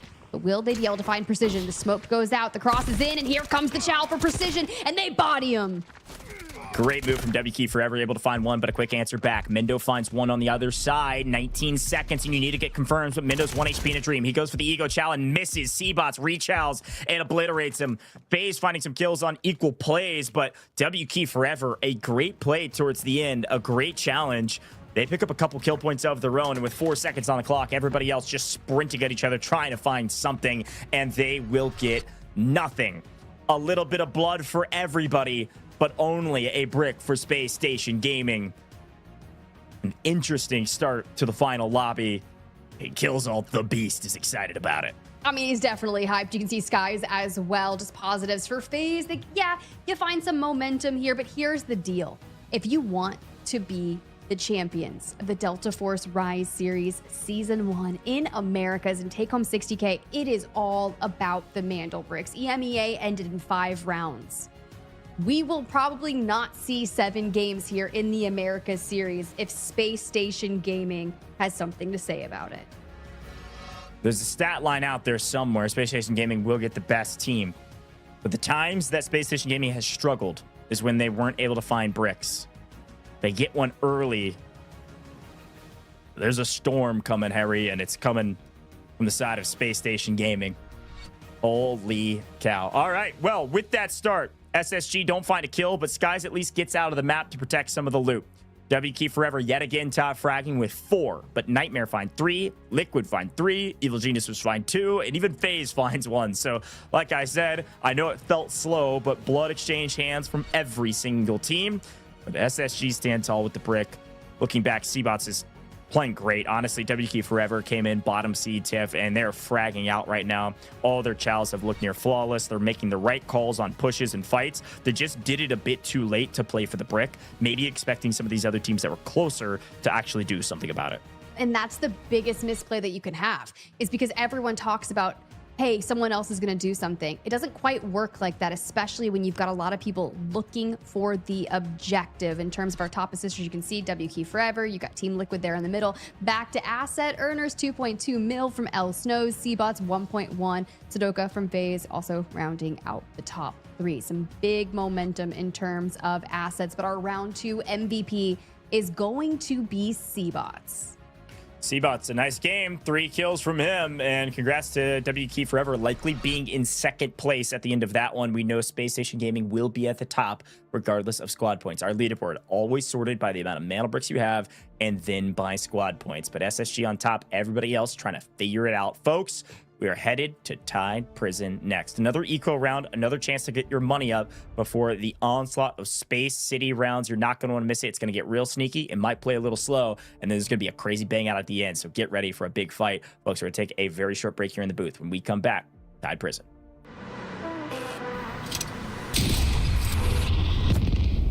The enemy got the Mandel bricks. Find it. Stop them. Mandel bricks decoded. Nice work, operator.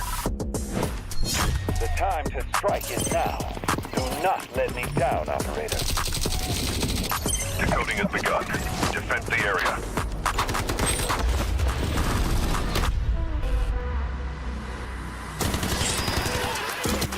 Is about to take the first brick of the tournament, and they're going to do it! What goes around, comes around. Do very much. Oh. You get barrel stuff. Skydie is getting aggressive. See what I did there? You ain't seen nothing yet. Let's knock them off their feet. There we go. There it is.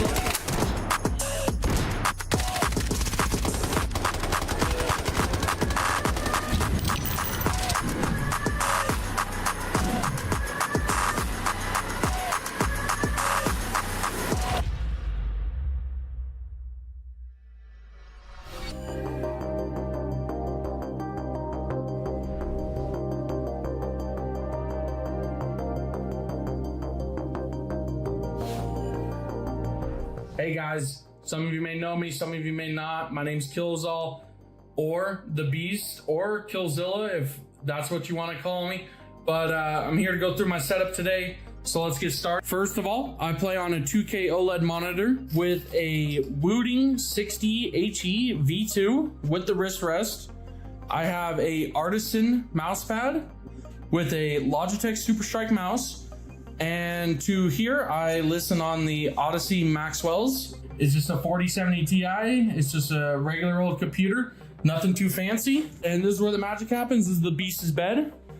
And these are also my lucky charms. The one dog on the left is Sky. The dog on the right is Sage. They're my babies. They get me through the day. That's my room. So let's get into some of these questions. So how our team reached the finals. We won in week 1. We won both of our games there. We got 20 points from that. Going into week 2, we had 1 game. We won that, ending it off at 43 points. So we ended up going second place, barely behind EG, to get into the grand finals. We're here to win. We're not taking anything else. We're tired of second place. That's all we've been getting. We're scrimming. We're playing each day. We're VOD reviewing. We watch Chinese VODs to see how they play, to see if we can change our play. So what do I do during my breaks? Of course, got to get the meals in. I'm a big guy. On the weight loss, so the meals have been pretty good for me lately. And I love to take the dogs swimming. I love to play with the dogs. And of course, I live on my own. All right, so that's it for me. Again, Killzall signing out, SSG. Let's go SSG. We're going to get that dub on Sunday. Everybody have a good rest of your day. I hope you enjoy watching. Have a good one.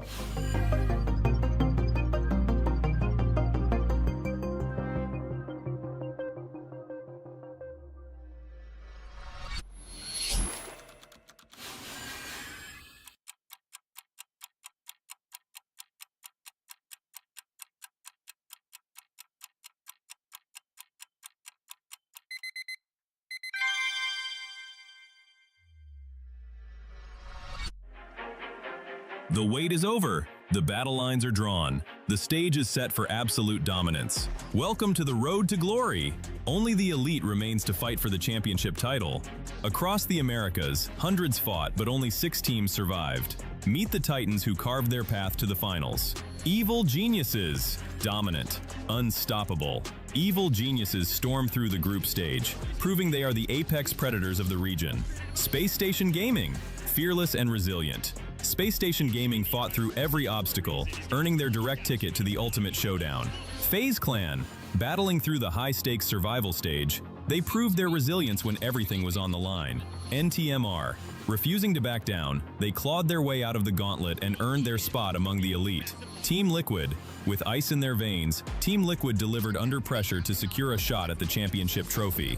W Key Forever. Seizing their last chance at redemption, they complete the Americas roster and are ready to shock the world. 6 elite squads. Every team fights for a share of the prize pool, but only the top 3 will claim their tickets to Season 2. Who will rise to glory? Tune in live for the Americas Finals.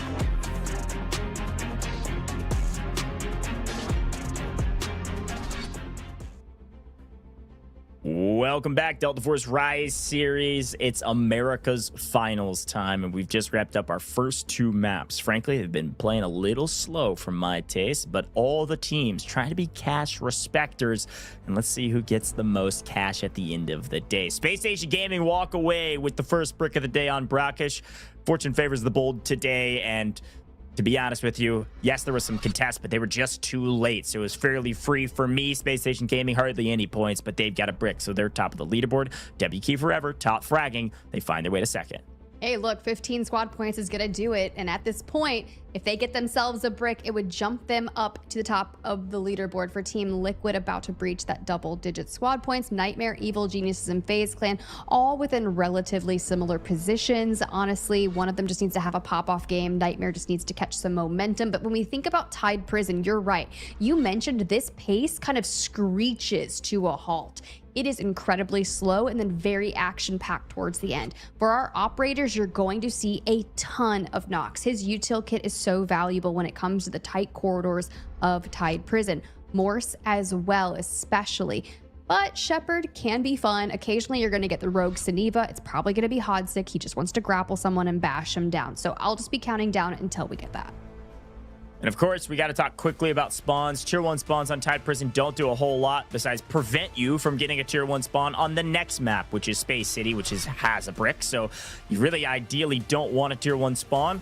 But if you do get one, make good use of it, get aggressive, and go for some kills. Time for some Tide Prison, folks. I'm excited to see which teams just ball out and go for kills. If I'm Spacestation Gaming, I got nothing to lose. I have basically no points, but we have a brick. Let's go for broke here. Let's get aggressive. Let's go play for some kills and ruin some people's day. That's what I'd be saying. Now, they probably won't do that. They've played Tide Prison enough. They've probably played 600 scrims at this point. They know what to do. Don't listen to the caster mans, but I'm here as a man of the people, so let's see what happens. We like to incite chaos, and based off everything I learned from Killzall in that interview on the break, he has 2 cute dogs named Sky and Sage, and he seems like an absolute gem. An absolute gem that loves to talk trash in the community, which I love. So I respect it. He's a great competitor and seems like a good person as well. Now, looking at our comp, quickly you can see a lot of Noxes. Why? Well, it's great for some of these engagements, sneaking around the corner, shooting people in the back. But look at FaZe. First blood in Tide Prison. It's a Christmas miracle. W keep forever in a blender. They've been top fraggers today. Let's see if they can maintain that spot at the top. FaZe on a big push. FaZe looking for a wipe. 2 go down. They need to chase their last one, but they're going to make sure they get their confirms to get those extra points. Oh boy, it's gonna be W Key forever with the last Nox, and you saw him hit the flash. He dives into the water. Sudoka connected a whirling disc, and they just kept on moving forward. Now, for W Key forever, who does have the most squad points out of everyone in the lobby, this is not what you want to have happen to you right off the rip. For FaZe, they understand that this is how they push the equation. This is how they get closer up to the top of the leaderboard. So when we move into the Space City Brick Marathon, we can change our fate. What a move. That is the main fight that happens usually at the beginning of the game, but I was expecting either FaZe or W Key Forever to slow down a bit. They kind of just butted heads, and you're right, perfect. Just, oh no. Peaky, run away from the shark, or swim away rather. It's gonna get up on land. Our map almost claimed another. Sharks have been deadly recently. I don't know what's in the water. Well, I guess I do. It's a shark. But everybody else... It really do be like that. They've got sharp teeth. Everybody else gonna stay on land for now. Smarter. Smart way to do that. Peaky hops on out. That extract that'll be, you know, later in the map, but for now he heals up. Can we recover Crab and Seabots? If I'm FaZe, I'm playing around that space. I do not want to give those 2 players back to Peaky. And that timer for that yellow res will likely expire, but of course we'll keep you up to date. For now, recovery is possible. Yeah, FaZe is just going to sit on these bodies and make sure they never stand up. Now, in the meantime, look at Spacestation Gaming. They found an angle as well. Looks like Nightmare got a bit unlucky. A great angle from Spacestation Gaming here. Gets one down. As they go up vertically, they get punished for it. So the other 2 go back downstairs. No zip for you, says Easy. The Nox gets paid yet again. Remember when we said this was going to be one of the slowest pacing maps of our series, and this is what we're getting? Just picks all over the place. I'm loving it. I swear. It's got to have a little Nox ult, smack him with the disc, and destroy him. All right, for now, we did get a good look at that map. Aside from this, Team Liquid was up in the north. Here's Peaky. He's becoming one with the rocks, frolicking. Nice look into his eyes. It's looking rather serious. If you just turn around, it's a beautiful view. You could pretend you're on vacation. Pretend you're in Santorini, Greece. And you're just like, the waters are so blue. You could rent a yacht for the day. A little catamaran. Whatever's your style. Yeah, sure. W Key Forever is going to be chilling for a long time.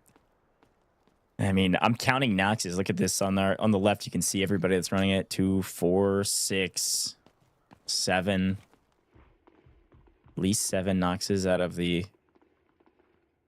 18 total players on the map. So, yeah, it's about right. About 40-ish% has been the name of the game in Tide Prison. How do you feel about Evil Geniuses bringing in the Luna? I mean, it's smart. If you really like Luna on Tide Prison and the arrows to kind of thread through the doorways, great. I feel like it's a choice. Yeah, it's less of like, yeah, it is good on this, and it's more of, could it be better on Space City? But they've got comps that they like on Space City that don't need a Luna, so could use one here. Evil Geniuses in FaZe, maybe in an engagement here. Snow is trying to get aggressive, actually does connect on some util. Could have pushed this, but teammate's not really there to back him up, so it was going to be a 2v3 that if he peeks his corner, he's about to get laced by 3 different bullets from 3 different people, all looking this direction through this doorway. He is going to connect again with the util. Tries to pop, and look at Dioka. Look at Sidoko. They're pinching Evil Geniuses. The perfect setup from FaZe, and they absolutely obliterate him. FaZe, from nowhere, become the heroes of Tide Prison. They have 5 kills already. These are the people's champions now. Unbelievable. Heck yeah. Gotta be feeling pretty dang confident after taking 2 players out of WK Forever, forcing Peaky yet again to be a solo, and now wiping the probably most aggressive, mechanically gifted fighting squad Evil Geniuses. So yeah, you'll take that all day, FaZe. Wild start. Listen, and we said it at the top of the show, Tiff. I think it was you that brought it up. Pretty much just to throw everything you know about the way these matches should play or have been playing out the window. It is finals day. Everything can change when there's a ton of money on the line. FaZe are looking for some points. Truly are. And honestly, if you're running double knocks, you're just able to throw so much aggression out. And you get a good look at Space Station, right? We already had 1 player down from Nightmare, and you're still looking. Got Lucas out to the left down below and Equal out towards the right. Now, you know Killzall's calming like crazy. Hey, yo. Yo, Equal, can we talk about that angle? Bro pops silent assault and just gets nasty with it. What a snap. Equal plays able to find Killzall. Yeah, he might have been calming something, but now he's calming that he's dead. Killzall looking for a sneaky play, gets punished. And Sky's going to have to do it himself here. He's got Too Easy still with him underneath. And they're checking every corner. They do not have the intel. They don't know exactly where everybody's at.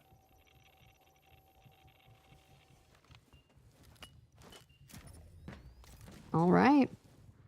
As you can see, back towards Space Station. We did not recover Killzall yet. Nightmare down into the water. The reposition. Oh.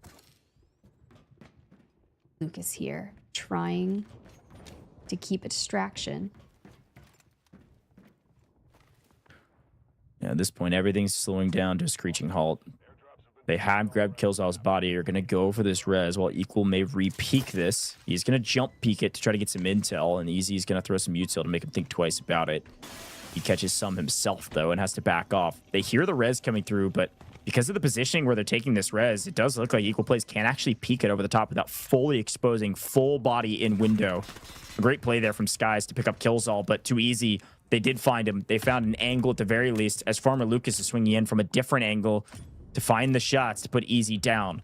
Lucas wants this fight, but he doesn't want to take it at a disadvantage, so he's going to pop back up the zip and slow things down again. Back to look at the map. FaZe still out on the east. Team Liquid in the north. SSG moving through mid. And Peaky has not left the rocks. Now, I'd imagine what Peaky is doing is just waiting for a team to rotate down through the West Watchtower area to hit that reservoir area extraction. It is a very patient play and a late game move that he's looking to make. Yeah, not much else you could do as a solo on a map like this.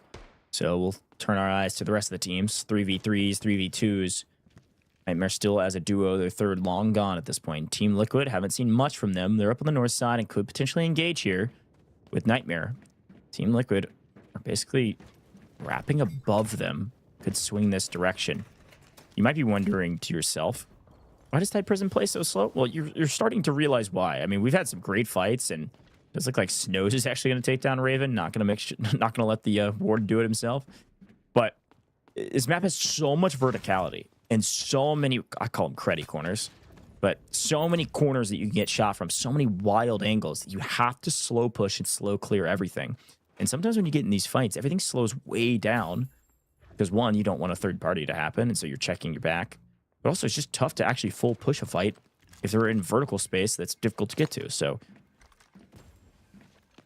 kind of catching the drift of Tide Prison. But sometimes you can just death ball through like FaZe and catch somebody on the same level as you and win that engagement.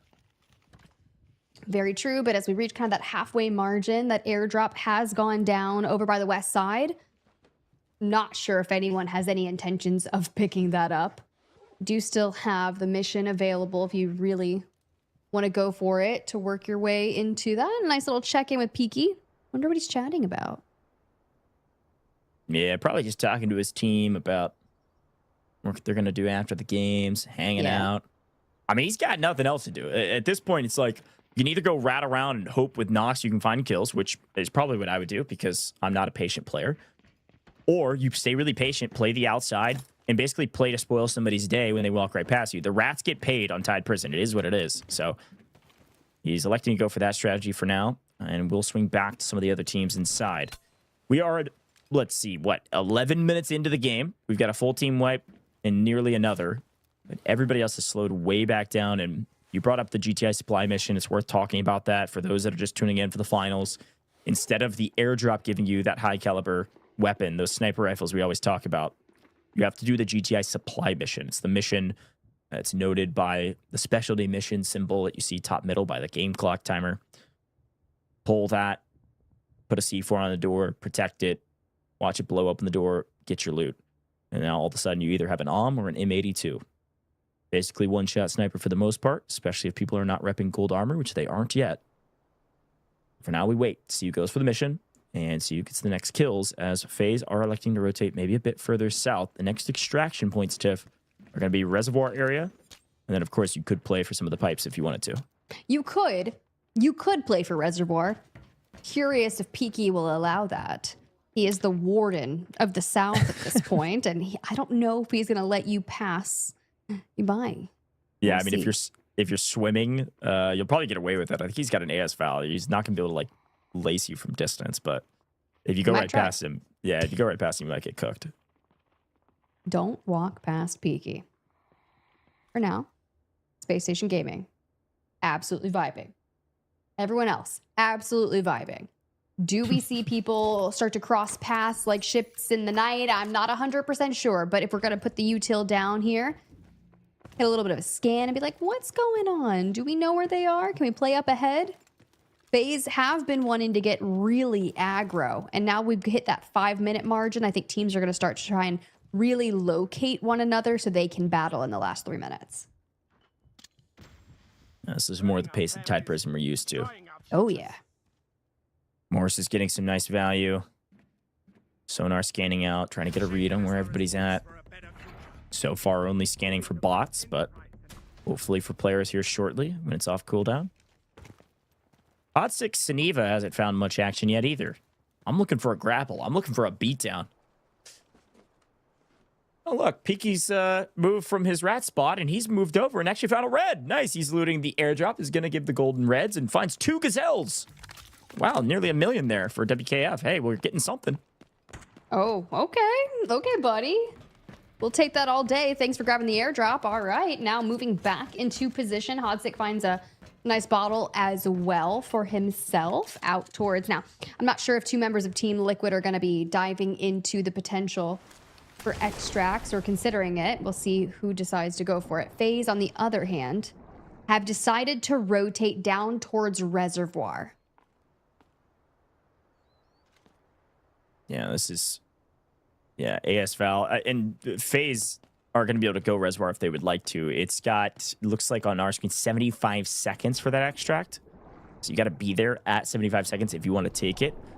Reminder, FaZe have 5 kills. They're like the only team with real kills on the board right now. So if any team should get out, it's probably FaZe. They've got some decent loot on them as well. 7.4 mil in total profits from what they've been able to earn on the map. I mean, I think it's a great play from FaZe. I don't think anybody can stop them. So great job, FaZe. A great map. And we'll see maybe if we go up to hydraulic drainage right now. Need to pay attention to Nightmare and Spacestation Gaming if we can, as FaZe are going to extract here for free. Everybody else staying to the north. Well, there it is. Peaky too far to be able to actually do something about it. Hopefully, his safe box is looking pretty stellar to make sure that our value and our squad points are moving up and up for Space Station. 1 kill only for the trio, but at least they're back to a team of 3 and looking to get aggro. The duo of Nightmare. These teams are aware of each other. And they're just basically chatting about how they want to approach this.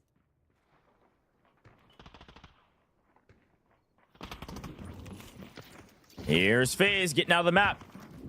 See you later, FaZe. Great map from you. 5 kills, plenty of loot. That's an eco round right there. Everybody else still trying to get something from this one. And we've got a fight at hand, and Peaky wants a part of it. Nobody moving through Watchtower means he's going to come get a piece of the action using Nox. Equal Plays probably heard that zip. They're looking this direction. Precision from Team Liquid's going down from the Warden. Hostage fighting for his life against Warden Groth. Team Liquid are about to get wiped by the NPCs. Lock in, gentlemen. No mistakes. Too easy. Takes down Peaky. Heard him zipping. SSG find a kill. Mindo gets fooled by the boss. Hansik fighting for his life. Yo? He's taking. Yo? He won. The NPCs just wiped Team Liquid. Could you guys not make it to Nobag when we called it? Because even if I aggroed, I feel like there's probably enough time. We were pretty far away. No, a guard instantly like pushed through the door. I see. Lord have mercy on their souls. Warden Groth is top fragging. He got sick of taking on Raven throughout the last couple of weeks and said, I want real blood, okay? Team Liquid offered up a sacrifice. Listen, all you can do is just smile, laugh, and move on. If Team Liquid get checked from that, they are toast in this tournament. Mendo's like, bro, what do you mean you guys couldn't make it to no bag when I called it? Like, what? There's nobody to blame but yourselves on that one, but you just gotta laugh. There's nothing else you can do. Sometimes Unreal. Tide Prison really do be Tide Prisoning.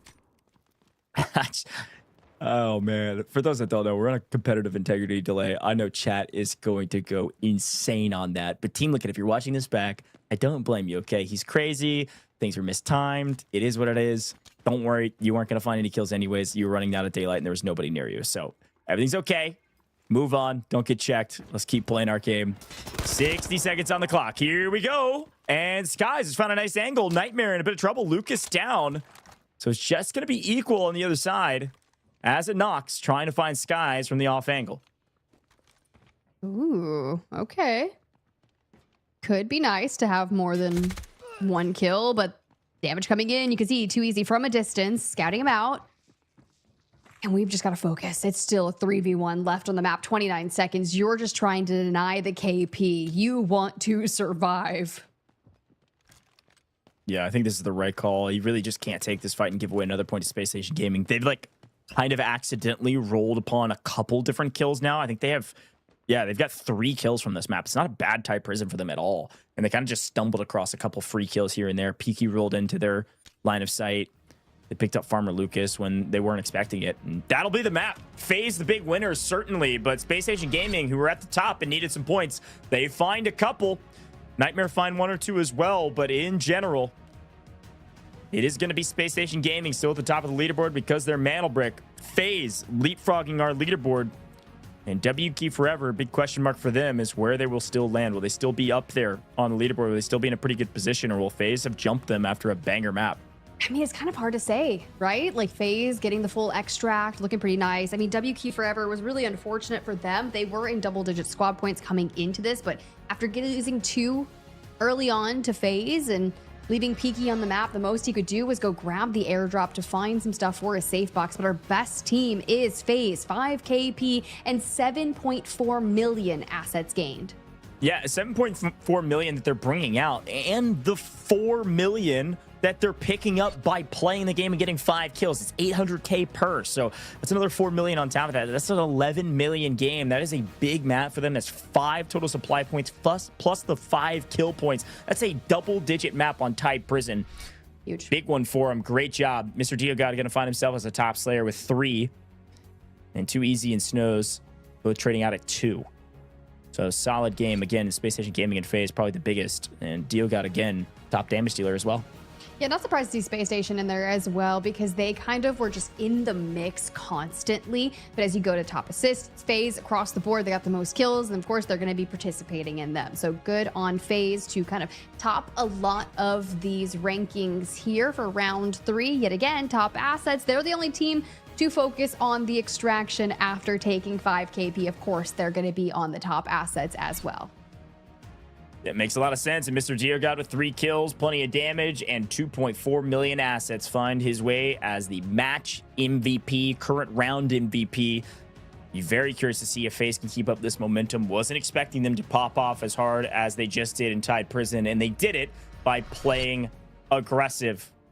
I like it. Let's see if we can see more of it, folks. Our first 3 maps done and dusted. This is about halftime, roughly, of the competition. We're about to move into Space City, where things are going to get a lot more aggressive, a lot more mantle bricks, a mantle brick in every single round, and this is where the rubber meets the road. Can Spacestation Gaming close it out in 4, or will we go all the way to 7? Folks, if you're loving the action, you like Delta Force Rise Series, guess what?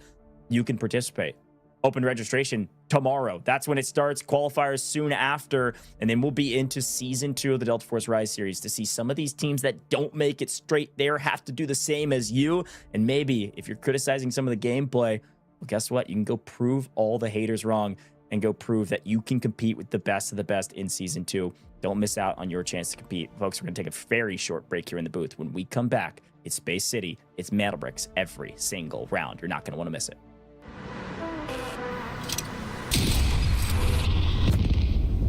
Enemy got the mantle bricks. Find it. Stop them. Mantle bricks decoded. Nice work, operator. The time to strike is now. Do not let me down, operator. Decoding has begun. Defend the area.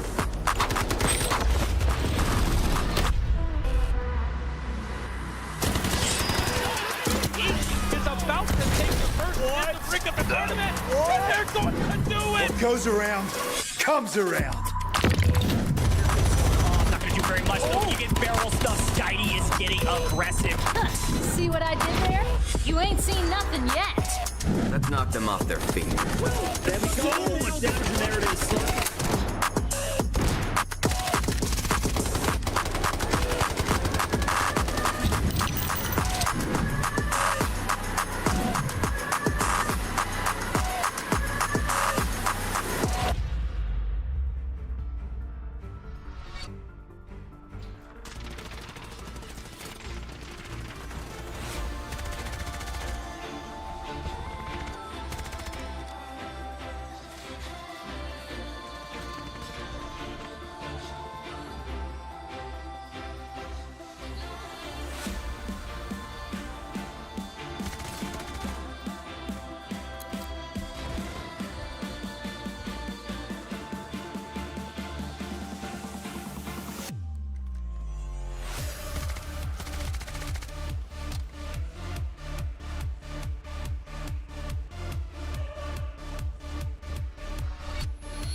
What's up, guys? My name's Articuno, or just Tony, or Artie. I am the IGL of EG, otherwise known as Evil Geniuses. So when you first walk into my room, it's nothing crazy. My desk is on to the right side. Then you have my bed, my actual sleep area right here. Nothing too insane. My shoe collection is shown on stream. It's in the background, along with my closet. My jerseys are there and all my attire. And right above my desk is my collectibles. All my collectibles go here for the most part. I have some cool memorabilia up here. You got your pop figures. You got some Lego sets. I even have some Delta memorabilia up here as well. But that's really all my room is. It's nothing too crazy. It's not that big. It does its job. Going into the qualifiers, we did pretty good. We showed that we definitely are competitive, that we are capable of being the best team in North America, and we pretty much showcased that going in. But in the beginning of the season, we didn't perform all that well, at least to our expectations and the expectations of others. We were touted as probably the best team in North America. We just didn't show it for the first 2 weeks. Nearing towards the end, we played extremely well. We kind of got into a groove and we figured out what we like and what the teams like. It all worked out ultimately, and we got first. If I had to be honest, we don't practice very much at this time. Majority of our practice is during the week, but heading into the grand final, we haven't really practiced. We know what we do very well. We know the tendencies of the other teams. It's just a matter of just game planning. So it's more so just VOD reviewing on our own individually.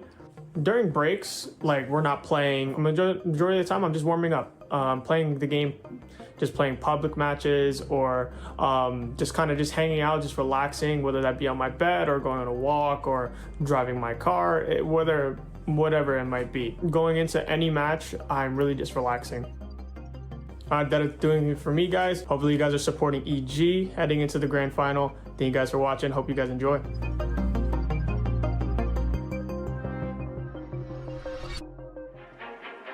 The wait is over. The battle lines are drawn. The stage is set for absolute dominance. Welcome to the road to glory. Only the elite remains to fight for the championship title. Across the Americas, hundreds fought, but only 6 teams survived. Meet the Titans who carved their path to the finals.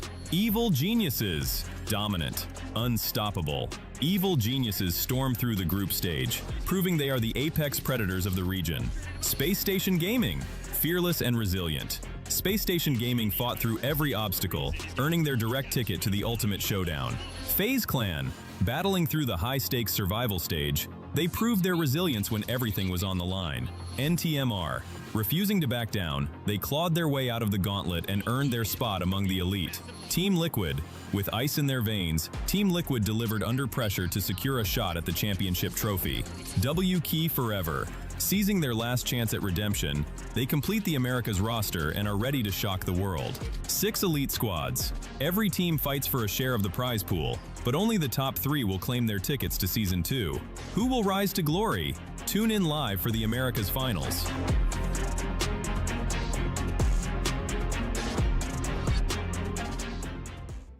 Welcome back, Delta Force Rise Series America's Finals.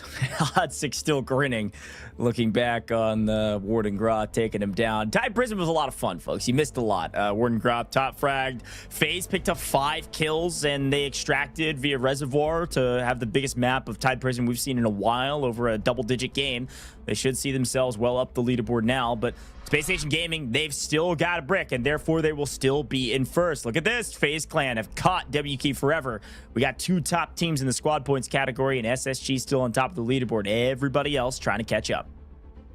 I mean, at this point, you've got to hope on getting those bricks. We're going into Brick City, aka Space City, and you have so many chances. But when you've got SSG, the Titan, in win condition, knowing that it could end here on round 4, you've really got to bring it to them. It's going to get aggressive, and it's all about your operators. Tempest has not been picked just yet. Expect them to come out. That operator composition is usually a Stinger, a Tempest, and a Luna. Now, we have seen some Luna picks throughout our series thus far, but for the majority, this is what it's going to be. Tempest, so viable, especially when they pop their ult, to be able to recover any kind of the decoding. That's why she has such a high pick rate.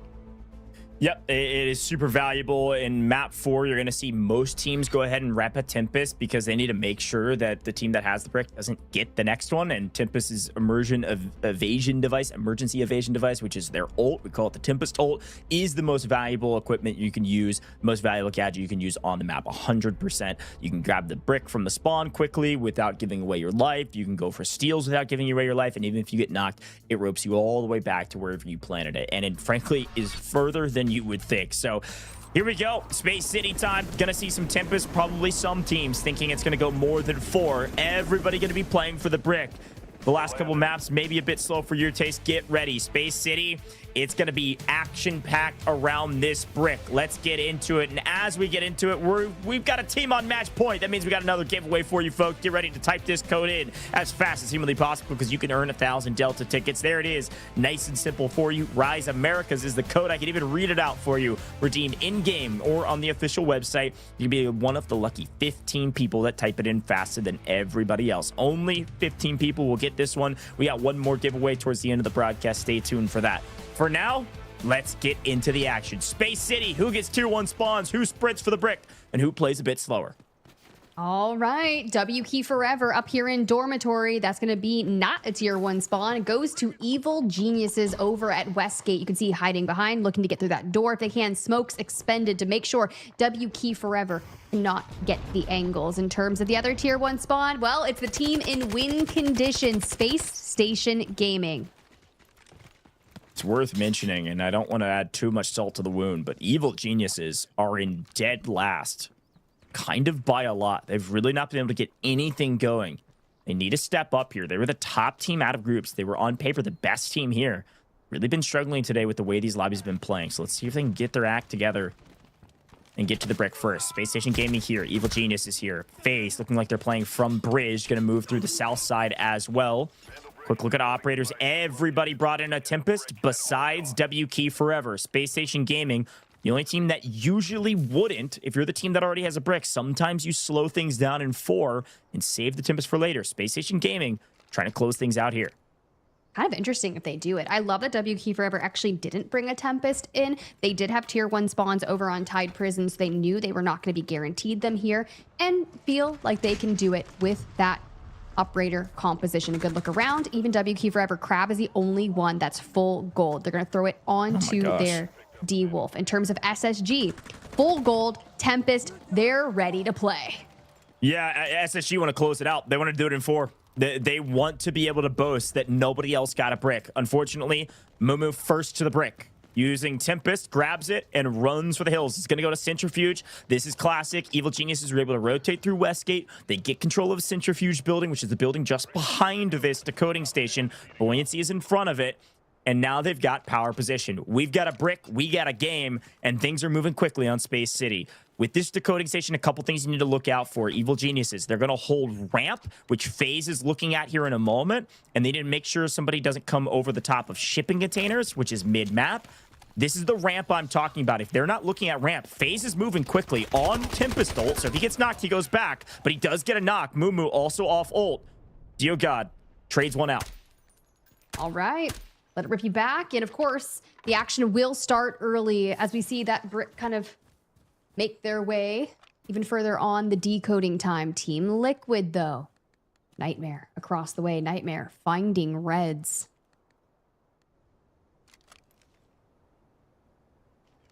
Killzall is actually taking down the boss and picked up red helmet for this engagement, which is quite nice.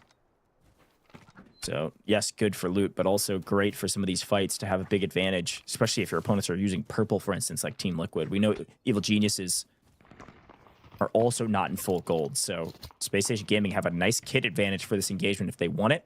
They're playing through mid-map. W Key Forever moving this direction. They can basically wrap through Buoyancy and come up through the stairs if they want on the opposite side of the brick, or they can go into Centrifuge and play underneath, and that's exactly what FaZe is doing. So Evil Geniuses hear the footsteps. FaZe are going to play stairs just beneath this Evil Geniuses roster rather than trying to push up ramp. Back to Centrifuge. Go W Key Forever. Different layer, but could make a play. Now, we do typically see them hanging out in that vicinity, and they like to play from that angle. Now, FaZe as well, still trying to. Nightmare kind of carving their way. Curious if they'll go through Dormitory and come in through Westgate, or if we will take the employee passage side of things. 2 minutes have passed. No one's moved for the brick besides that FaZe ult from before. 2 minutes to go and counting. Everybody's slow creeping this direction. Evil Genius's comms are flying, trying to communicate where they hear people and where people are pushing from. They should have all of the information at this point. At the very least, they know people are underneath them. And so they're going to be covering stairs right now. They're actually electing to not guard ramp, which is working out for them because nobody's moving that direction yet. Somebody would have to be wrapping around the south side. Here goes Dio God. FaZe making a move up the stairs. Sound detection in progress there from SSG across the way. What is Evil Geniuses going to do to be able to answer? They inch closer towards the decode. A minute on the clock. If everyone pushes at the same time, it really makes this collapse, and sometimes it's even more difficult to steal. Killzall does have ult when he wants it. Moo going to try to answer that with an ult of his own using Tempest. Evil Genius is on your screen now. Spacestation Gaming coming through shipping containers. FaZe need to push up through the stairs at the same time. Sky's getting intel by peeking over the top. Here's the push. FaZe up the stairs. Spacestation Gaming out in the open. Evil Genius is backing off a bit, not wanting to sell the farm before the game is over. Killzall up into his business. Moomoo's gonna catch him on this transition, but enough util does push Killzall back. 30 seconds on the clock. FaZe finding Articuno on the backside. Evil Genius is in trouble. One down for Evil Geniuses. FaZe have found at least one, but Crab's getting a piece of the action as well. Amidst the chaos, the brick is still getting captured. FaZe might have caused it, but look who's here. Nightmare coming up late. Moo goes down. It's just Loco for Evil Geniuses. They can kill him to pause. Loco just needs to stay in this smoke and stay alive. 1 second. They're going to do it. Evil Geniuses. They get the brick. Everybody move too slow, and Loco stays alive by hiding in plain sight.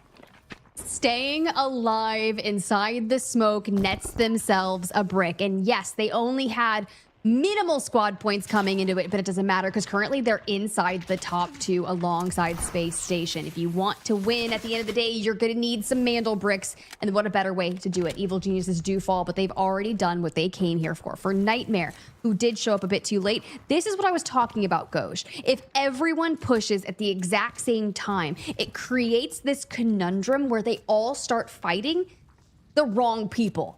And then Evil Geniuses can just go sit on the brick, body check it, and let the clock wind down. Call it luck, call it skill. Loco had me lost for words, man. He was just standing in the open in the smoke. If Loco dies there, the reason it was so hype was that if Loco dies there, the timer pauses and they don't get the brick. He just needed to stay alive. That's all he needed to do. And there was no cover. So he just stood in the middle of the smoke and prayed that nobody got a hit marker, and they didn't. Too many fights at the same time, and I know it felt like everybody showed up late, and Loco did eventually die, of course. But Evil Geniuses got the brick. Yes, they were late, but everybody else expected somebody else to touch the brick and steal it away, and then it was going to be this huge fight. But Evil Geniuses, again, just go for it, and they get paid for it. This finals lobby playing differently than everybody expected. And now it is Space Station Gaming and Evil Geniuses on top, which is to be expected, just in a totally different way. Look at their score. Evil Geniuses have 4 points, but they're in second place right now. All right. We'll get your score up. For W Key Forever, it can make moves. Hit 20, 25. Keep that on your squad points, so hopefully you can get yourself a brick and make moves.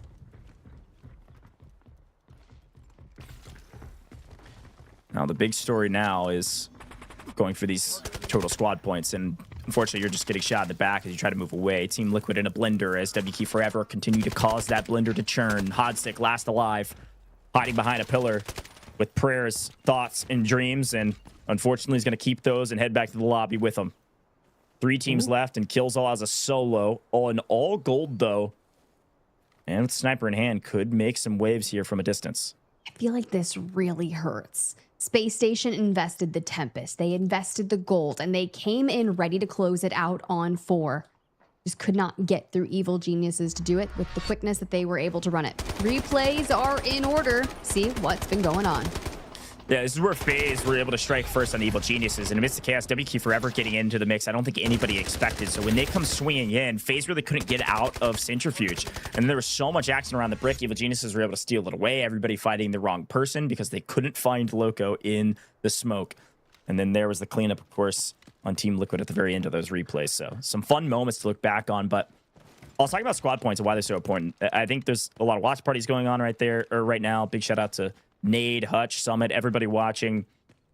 If you haven't been watching the competitive series, we have 2 teams right now with the brick who are the bottom 2 teams in squad points.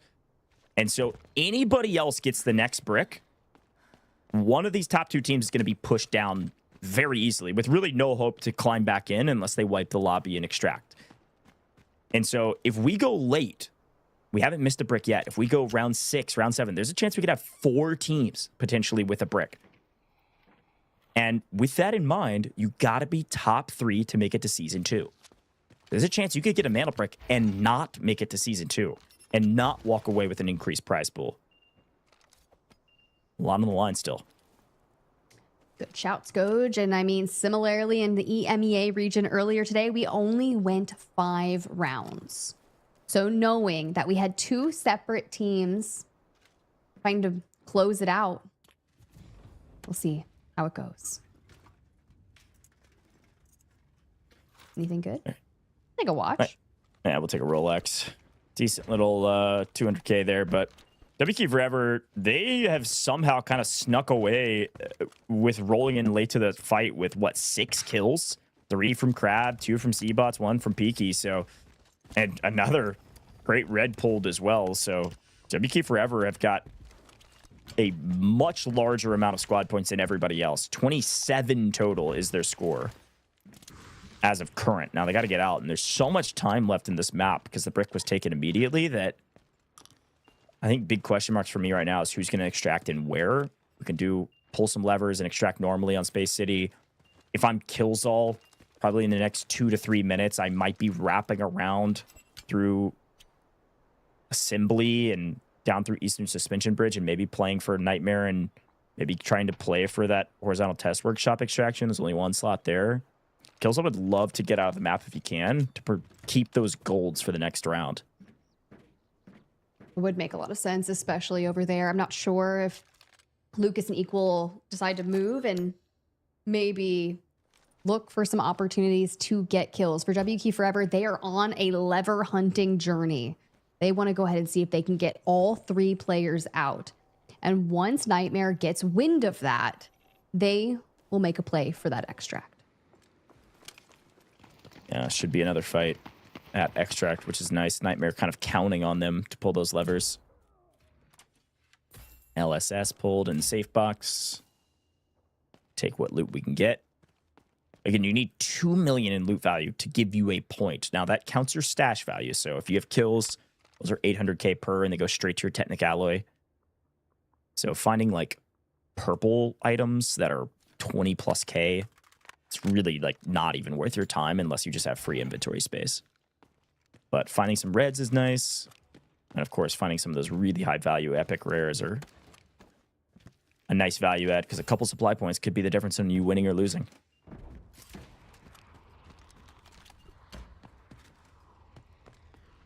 Very true.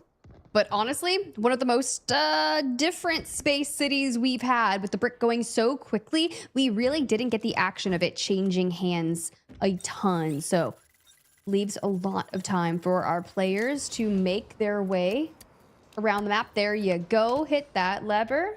Pull the lever, Kronk. All right. Nightmare in a great spot to play for this extraction fight. 3v3 plus Killzall.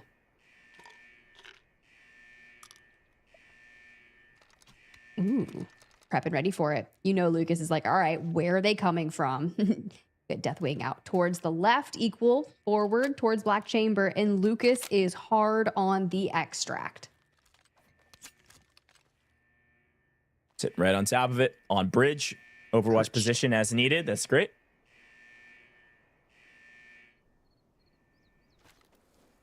Killzall still peeking, sniper in hand. I don't know if he's going to get much value from this position, to be honest. He's going to have to move at some point. It's also worth mentioning maybe that on this extraction point, I can't imagine this happens because of where Nightmare's set up, but this extraction point, you technically can share it. Like, a lot of times people will smoke it in the last 10 seconds and just sprint in and just try to catch the end of the extraction rather than take a big fight here. I think WK Forever are going to get pushed off of this and try to go for that, depending on how some of this goes. But Equal Play is pretty extended up far from his teammates. Open my Looking door. to play rat kill. Let's maybe listen in. I may have to run here. It may hard clear me. Ooh. I think you commit to the rat. Yeah. Looking trying to clear me on bridge. I think at least 2 here. I think all 3. I don't think they saw me. I don't. But they flew the camera. The rocket flew past me. Yeah, they're out. One's out. One's out by Farmer Lucas right now. Okay. Do I peek yet or no? The bus. No. Yes. No. Great comms, as always. I like the call here. I think Equal running right now doesn't do anything for them. If he commits to the rat and is able to, like, crouch walk down behind them and pick one up in transition here, this could be huge. DW's got bulletproof glass to like give these comms. Lucas should peek here in a second. Definitely good shouts, and they do, but the smoke keeps them covered for just a bit longer. Still holding out on these angles, making sure they give the call outs. Lucas still perched on top. Equal and everyone kind of swarming in closer, trying to remain safe. And they all hear Lucas above. It was actually a great play from WK Forever just to go underneath. I like this play from them. It allows them to get to a fairly safe position where Nightmare can't really pinch without a full commit of the fight. And WKF can smoke out at 10 seconds and just go for extract. And Lucas is just going to have to WWE choke slam them from the top ropes. But guess who's here? Killzall, slow creeping this way. Looking for anything he can get his hands on. Ooh. We'll see if he's able to do it, but he's definitely filtering his way down. 2 minutes on the match timer, and curious to see who's going to be able to make it out of this extraction point. Will we have multiples? Everyone going to filter out towards the last second possible.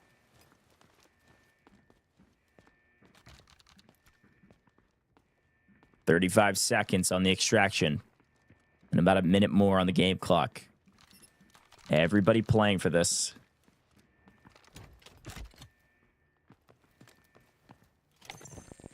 No recon operator for WK Forever. So what do they have to do is use Aluru's rocket as the recon. They spot, I believe, DW out in the open, or rather, it's equal plays. He's able to get quite a bit of damage. Here comes DW. They're going for the pinch right now. Chakra misses, but DW have gained some real estate on the map for Nightmare to play from. A great angle. Nightmare currently in a position to play extract. They're on it, and Lucas gets out, and only Lucas gets out. Pushing WK Forever off is great for them. Keeping Lucas out of the map is solid. The other two stay to go for kills. You know the fight's about to happen. Killzall, though, spots out on Crab. A couple bullets to isolate him behind, and Util going out. Crab disengages and immediately backs off. The connection's there. Killzall, very kill hungry. He's been a solo, and SSG has nothing to show for it on this map just yet. If they get this 1 KP, the Tempest ult for the fight. A lot of expenditure, damage going out. Come on. Yeah, there's two here, and they're going to try to pinch Killzall, thinking that maybe he's not alone, but he's isolated. But it is a solo, and Tempest ulting doesn't take him to cover. Seabots gets the kill, 13 seconds on the clock. And Equal Plays stays on the map to try to find something. Crab could actually leave here. Goes no bag out the back. Is going to try to get out, and he does in the final 3 seconds. What a clutch play, as Equal Plays does find his kill, and I believe gets credited because WK Forever sent one out at the same time. So a great play. Lucas got out. Crab got out. 2 players left, but Evil Geniuses, they may have gotten nothing else on the map, but at least they got the brick. That's really all that matters. You just need to net yourself a double brick throughout our series. And next thing you know, you're walking away not only champions of the Delta Force Rise Series Season 1, but also $60,000 richer for your team. And plus, you get to boast about it. I mean, come on. You could be like, yeah, guys, we did it. We know how many of our teams that came in through the survival rounds that were talking about wanting to face off against Evil Geniuses and face off against Space Station. But here's the deal, guys. Those are the only 2 teams that have obtained bricks. It's crazy. Sometimes you can win by just playing objective. I know it sounds crazy, but it's real. Everybody else going for kills, going for score, all that score is nice, but you've got to have a brick if you want to be a top 3 team, or at least it's looking that way. 2 teams with a brick, 4 without, and WK Forever again top frag. These guys showed up to play in the finals, barely make it in, but they are top fragging this lobby by a ton, and they have the most squad points by a mile. So they will be in 3rd place behind the 2 teams with a brick. If they can get a brick, even if they can't get 2, they could still win it all just on points alone. We definitely could. So we'll have to see as we look through our top killers. We got a lot of WKF and Equal going to be rounding out that. Now, WK Forever is also right here alongside Equal Plays, rounding out, all similarly about to breach that 500. But these are just your round 4 top assisters. Man, they are just really in the mix. No surprise their squad points are incredibly high. Yeah, I mean, they've just been fighting a lot, and they found 5 throughout the course of the fight around the brick. They were just too late to actually get the steal because nobody reset it for them. So see some solid asset earners. C-Bots finding his way to nearly 800K, and just a great job to just sneak one player out at the very end with 3 seconds to spare through no bag. I think it was a great play for them to protect some of the loot they brought in. Crab is going to find his way to round MVP. 3 kills, 2 assists, plenty of damage, and a $500,000 assets. Great job from W Key Forever. Expectations, were they high, were they low? You can decide. W Key Forever find their way to 3rd through all of those efforts. Evil Geniuses get a 2nd in a row. We called them free bricks. They weren't free. That one was a fight, but nobody got a steal. So technically, I'm calling it a free brick still. That's 2 in a row. No steals have happened in finals of Americas. Not one, Tiff. I cannot believe it. We're going to head to a very short break. When we come back, another Space City round. Who knows? Another free brick. We'll see.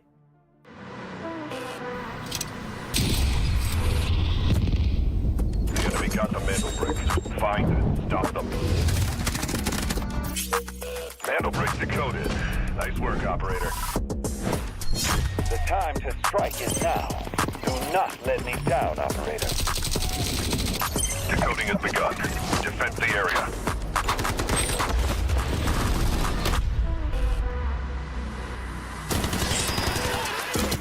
Is about to take the first brick of the tournament. They're going to do it. What goes around comes around. Not gonna do very much though. You get barrel stuff. Skydie is getting aggressive. See what I did there? You ain't seen nothing yet. Let's knock them off their feet. That's so much damage, and there it is.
The wait is over. The battle lines are drawn. The stage is set for absolute dominance. Welcome to the road to glory.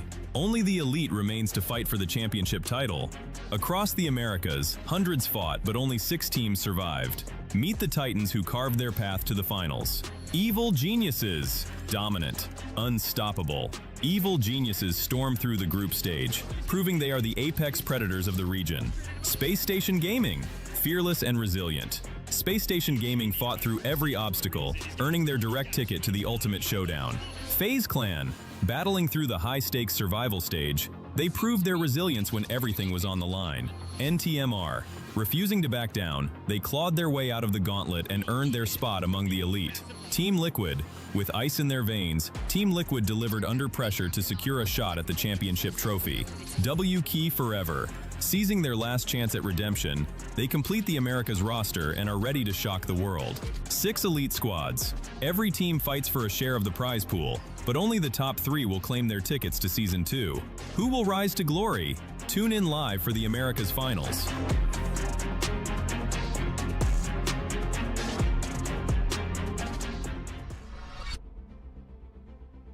Welcome back, Delta Force Rise Series America's Finals. We just wrapped up our first Space City round. We've got 2 teams with a brick, and it's the 2 you may expect. Evil Geniuses in Space Station Gaming, but they did it in, frankly, a wild fashion. Not one steal has happened in the entirety of this match.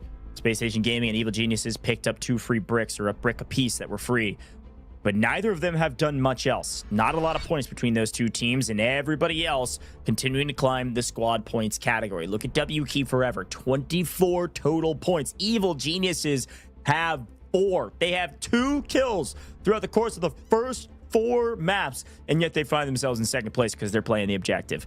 Wild leaderboard here for the finals. Yeah, I'm not gonna lie. If you guys want to win, you're just gonna have to get a brick. It is as simple as that. I don't care if you get no kills and you get a brick. That is the objective and the way to success. And moving into round 5, the only way to stop the Titans in the lobby, the 2 that were an auto advancement from the group stage, you've got to find yourself a brick. Plenty of Tempest available. WQ Forever actually hasn't invested any of them yet. So I would imagine for rounds 5 and round 6, if we get round 6, you're going to see a Tempest at the hands of WQ Forever.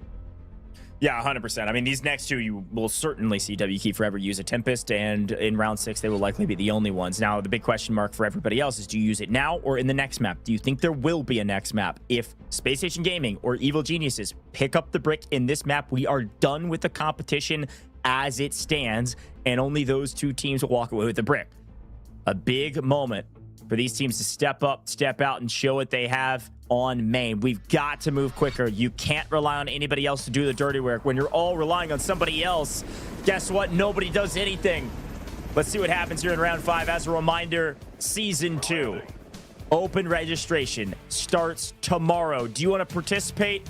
You sure do. A chance to play against the pros and be a pro yourself. Don't miss a chance to compete. Again, open registration tomorrow. Open qualifiers soon after that. You can follow Delta Force for all major updates on the Delta Force Rise series. Let's get into it. The finale of Americas. It could end right here, or it could be the beginning of the end. Let's get into it. All right, here we go. Tier 1 spawns are going to be none other than Nightmare and FaZe. FaZe, who have really set themselves up quite nicely, but just need a brick to make it work. We're going to go ahead and open that door over by Westgate and full commit towards where the Mandel brick will be spawning. Team Liquid have already yeeted down Central Command Bridge, so expect for things to get messy. Space Station not bringing in the Tempest. They're from Dormitory, but still with Toxic and Shepard and Morse, you know they can get aggro. Yeah, this makes a lot of sense. If you're Space Station Gaming and you're Evil Geniuses, you don't have a lot of eco. You don't have great loot you can bring in. You're looking to get your money up this rep. You're not going to invest a Tempest here, so you can use it in the next round. Yes, you could win here with your Tempest, but if you miss, somebody could take your spot on the leaderboard and maybe even close it out in the next one without you being able to respond with the Tempest. So they're going to try to protect the brick and probably show up late to some of these fights. And just because you have a Tempest doesn't mean you're going to get the brick necessarily. WQ Forever investing a ton because they can certainly afford it. They're bringing in all gold, everything. WQ Forever currently situated in 3rd. Nightmare answering as well with a couple players in gold of their own. Everybody else in purple. In terms of compositions, you're right. Everyone has the Tempest except SSG and Evil Geniuses. I do see the pretty typical comp coming out of Team Liquid. The Stinger, Luna, Tempest. Pretty much same for Nightmare as well. Now, here's the deal. This squad in particular looked really good yesterday. And when we spoke to Hodsick after, he was talking about how they just had to work through a lot of little mistakes. They brought in Precision for Survivor Match Day 2. Dude went absolutely nuclear all over the map. Same with Mendo, finding some even cool 1v2s to clutch up. But here's the deal. They haven't really been able to prove and show that they can do that here on the map. Lobby's played out pretty weird, and we're going to kick things off with FaZe. You find a knock onto Mr. Dio God, and Hodsick backs away to heal back up. Yeah, it's a good play from Team Liquid there. They stopped the ulting FaZe member, and then they ult themselves to answer back, and are going to push down the stairs and go for the kill. So we swing back to them, but the exact same thing happens back. Both Tempests have used their ult. Both get pushed back to where they came from. And so we're back to the classic 3v3 as Team Liquid self-revive, and Sidoka trying to punish them. Will not get there in time. Pushes up through the smoke. Is going to get there in time. Sidoka gets one, gets traded out. It's a 2v2. Can Snows and FaZe win it, or will it be Team Liquid finally? No! They get beat! The 3v3 goes to FaZe. Team Liquid can't get anything going their way, but the bullets have been fired. The action has started, and it's the signal flare for Space Station Gaming to roll up. and take out the scraps and throw the trash away. FaZe in trouble now as a solo. Spacestation Gaming taking control of Centrifuge. And there's a reason this is a big deal. If you have 2 teams out of the 4 that don't have bricks and are in this lobby almost gone, then we go down to a 50% chance that it ends in round 5 and FaZe officially wiped alongside Team Liquid. Nightmare and WK Forever are the only 2 teams in the lobby that can bring us to one more game. Little chalk for chalk. 2 gone. 2 that don't have a brick, 2 that do. It's all up to Nightmare and WK Forever, and the brick has stayed in its spawn the whole time. I'm liking the aggression from FaZe, but unfortunately it finally gets punished. Perfect third party from Spacestation Gaming. Now, Nightmare, near the brick, laying low, listening for any signs of life to be shown. Space Station rack up 2 kills on the board thanks to the third party.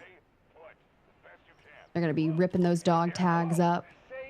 And then we can really set our sights. Now, Nightmare is likely waiting for someone else to jump the mantle brick. And you pull up the map, you can see exactly where they've positioned themselves. Evil Geniuses, we're still up north. It's totally fine. Plenty of time on the map. No one's even touched the brick yet, so it's not even like they have cause to do anything. Sure, Nightmare, you got your Tempest ult up. You go ahead and you pull the brick. Where are we headed? They're going to head to the east. Again, this is good news. Spacestation Gaming were able to take over Centrifuge, so Nightmare don't have a free immediate brick into a decoding station. They're going to rotate out to the east. Where are they going? I think inside a black chamber, but who's here? It's WK Forever. There's going to be a fight before the brick goes into the decoding station, which may mean Nightmare turn tail and run, which is what they're doing. They're leaving. They want a free brick. They want this brick into a decoding station, and they don't want to risk it with this engagement. So on they run, they go. For those that don't watch a lot of Delta Force, guess what? If you got the mantle brick, everybody knows where you are on the map, and everybody's rotating to cut them off. A chase is on, and we'll see who catches who, and if Nightmare can figure out where they want to put this brick. Down the ladder we go for Space Station. They're probably going to pop out north of Buoyancy. We'll see if they commit. Are we getting the read that it's likely going to Sands out east of Central Command Building? As you pull up the map, you can already see Evil Geniuses playing like it's going towards the north. They want to wait and see. Instead, you have Nightmare that's just kind of waiting it out. Sure, they couldn't commit to Black Chamber, but Test Range is a great spot to just kind of anchor down. But SSG cutting off that bridge is going to be detrimental. And you have to think that Nightmare knows, given the time that they've spent waiting outside, that someone has already anticipated that move. Yeah, I mean, Nightmare's in a really tough spot. I actually don't love... I mean, Test Range is a great place to hide for now. Nice little UAV. Test Range is a great spot to hide for now, but it's not a good in-game spot. There's nothing here. There's nothing to do here besides find some loot, I guess. And the only way you can get intel right now is peeking and then using recon arrows. You don't have like a Raptor drone to fly around and like get the full lay of the land. You've got to basically arrow every direction you're trying to push. And that's unreliable at best. So for Nightmare, they may, knowing the way they play, they may elect to just stall out this timer and reset the brick so that they can replay the map. Not literally, but technically. Let the brick go back to spawn. Let the teams rotate back for it. And chill. Now, Lucas is getting a read on SSG rotating out, so they know that the north now is a bit free. They don't know Evil Geniuses, maybe, or at the top of the map, but SSG are rotating back into mid. I think Space Station is recognizing that Nightmare may let this go back to spawn, and they want to be able to play for it. You kind of just have to bide your time. 2 minutes just above that for Nightmare to be able to escort it to a decoding station. Of course, Dormitory is absolutely free. The journey to get there is going to be long and arduous. Horizontal Test Workshop decode, sure, great, but WK Forever is also sending 2 there to watch, and they left Peaky inside Black Chamber to make sure that doesn't happen. SSG is now guarding Centrifuge, and with the time ticking down, we are assuming that Nightmare is going to have to choose a closer decode station. I think they stall out this brick. There's not a good option for them right now at all. It's a great job of defense by the opposing teams. WK Forever maybe trying to catch an angle on Nightmare.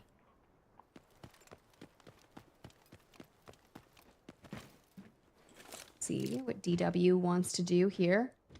Be some Luna lineups to give you that info. You see the site on Crab, site on Seabots. Recheck of Black Chamber.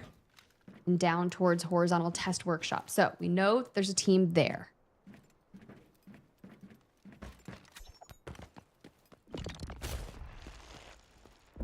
Okay, they're going to make a play. They're going back into Black Chamber. Peaky's the only one here. They're going for it. They don't want to risk this stalling out and not being able to play for the brick. The decode is on. They made a play and paid off. WK Forever backed off. The brick goes down. WK Forever will be able to play for it and immediately steal it away. Disarm will come through, which will stall him out for a second. Nope, he gets it just in time. WK Forever get the steal. And the fight is on. 3.5 minutes, and it'll likely exchange hands back and forth quite often. Well, that timer's going to keep on going down, and since the decode is official, evil geniuses know it's not coming up north. So what they do is immediately head towards the south and start their scouting. For Nightmare, they say, nah, we're getting the decode back. 3 minutes on the timer. No knocks officially. Still a 3v3, still isolated. SSG are going to be the closest team on the outskirts. Articuno from afar, still scouting, wanting to see, hey, what is our play here? Yeah, they're just trying to get intel from Bulletproof Glass and Central Command. They can make a play if they want. They don't have to, but they'd like to have found better loot. I mean, they desperately need loot value. They have 5 points right now. And they can show up late to this fight. Knowing that it's at Black Chamber probably tells them, too, that it'll get stolen a ton, which, one, will reduce the timer, but will elongate this fight. So they may try to wrap actually all the way around the map, come through like assembly and printing all the way down Eastern Suspension and wrap through the south side, thinking maybe that they have time for that. We'll see if they do. Interesting. I would say WK Forever's comp is slightly more aggressive. They don't have the Stinger. They have a D-Wolf instead. So with the Tempest D-Wolf focused on the aggro. But here comes Space Station. That much closer to the decode. And with just under 2 minutes, there you go. Frags galore pushing WK Forever back into the hallway. We peek. Pre-fire. Not going to net for anything. On screen is a cat and mouse game in Spacestation Gaming. They may come hunt both the cat and the mouse here in just a second. Up from the top side. This is going to be a big fight in Black Chamber. 70 seconds. Crab just jockeying this position, hoping and praying for Nightmare to make a mistake. Nightmare stuck in the cubby. Ooh. Crab trying to get aggro here. Exoskeleton, he can move very quick. Nice. You can see immediately being punished there. We are Luna arrowing down the hallway, trying to keep them stuck here into the locker room. Positions sure are exposed, but we're under a minute. And Space Station are biding their time. They want this fight to break out over the decode. Once they get wind of some potential knocks or any kind of information, I'd imagine that's when we see them try to make a play. WK Forever bailed. They're going to allow the steal to go off. Nightmare have control of it still, and WK Forever have backed out of here. Interesting. Kills all. In the stairway, shots go off. But you have to think, Space Station, they don't have to force anything. They already have a brick. 15 seconds. Lucas is on brick. It's got to be kills all or nobody. WK Forever bailed. They're not even playing for this. It's 5 seconds. They didn't want to die. Too easy. Going for it. He gets one. Skies gets another. He's going to stick it. Unbelievable. They just put more bodies in the alleyway and they steal it away. Space Station Gaming. Down goes Nightmare. Brick in hand. Space Station Gaming killed them all. It is a 3-team battle, and WK Forever made a big gamble. A gamble that Space Station Gaming would pull it off and stop Nightmare, and that's exactly what happened. 3 teams left on the map. 2 that will win it all right here. It is all up to WK Forever, who's currently decoding to keep this match alive. and to wait until your Tempest ult is up before you go in and swipe it immediately after SSG wipes it. And what they do is they retreat to make sure all the armor is in place, all the health is back up.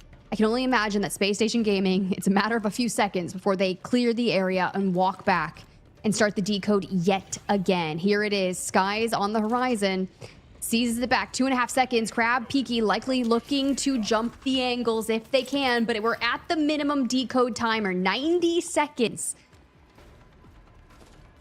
If W Key Forever die, the match will be over, and it's just a matter of who's the champion.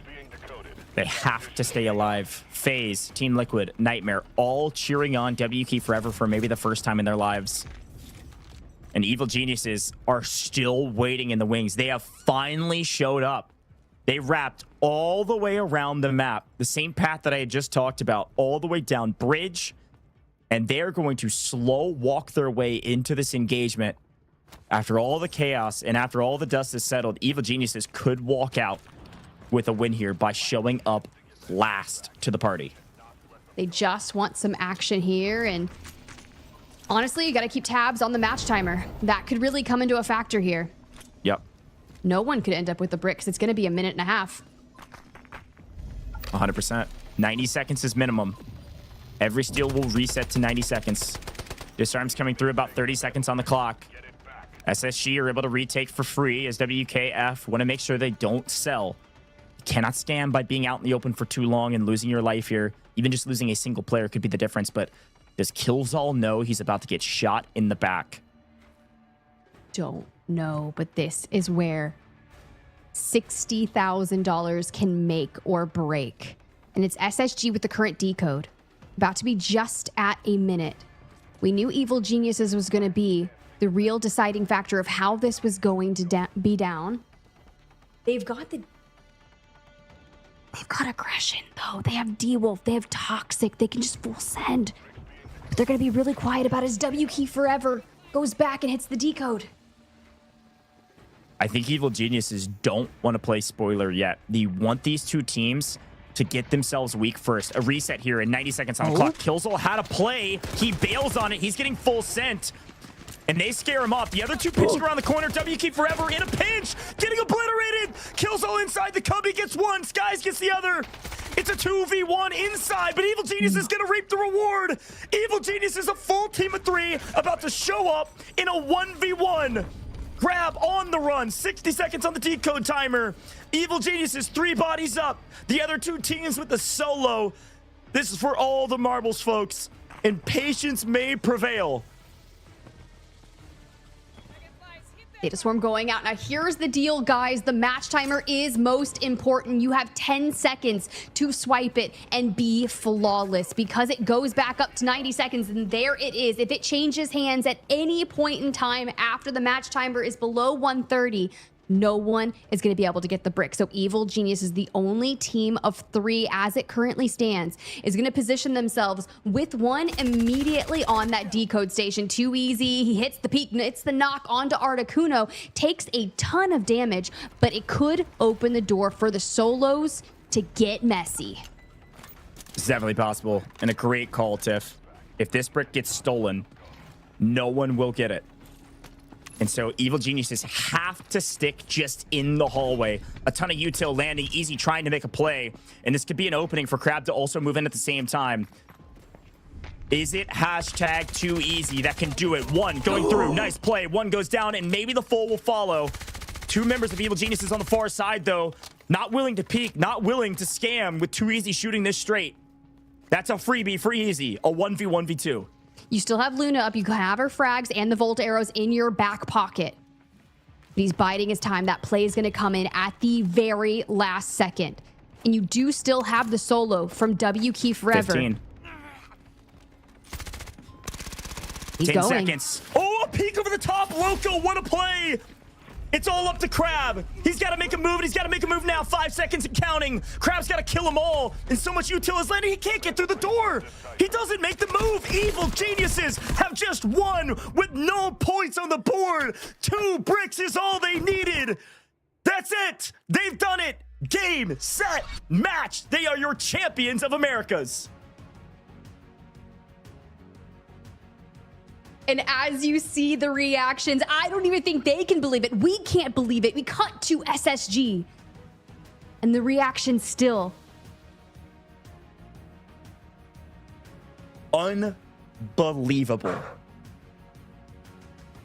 Unbelievable. In this format, in the double brick format, even evil geniuses can't believe they've just done it. The way these maps played was so different from survivor stages, so different from group stages. And Crab, I think explaining his position in that map, just couldn't do what he needed to do. Couldn't do what he needed to do to clutch up as a solo. And with enough util slowing him down, I believe a sonic trap on the other side, just brutal to watch the match slip from your hands.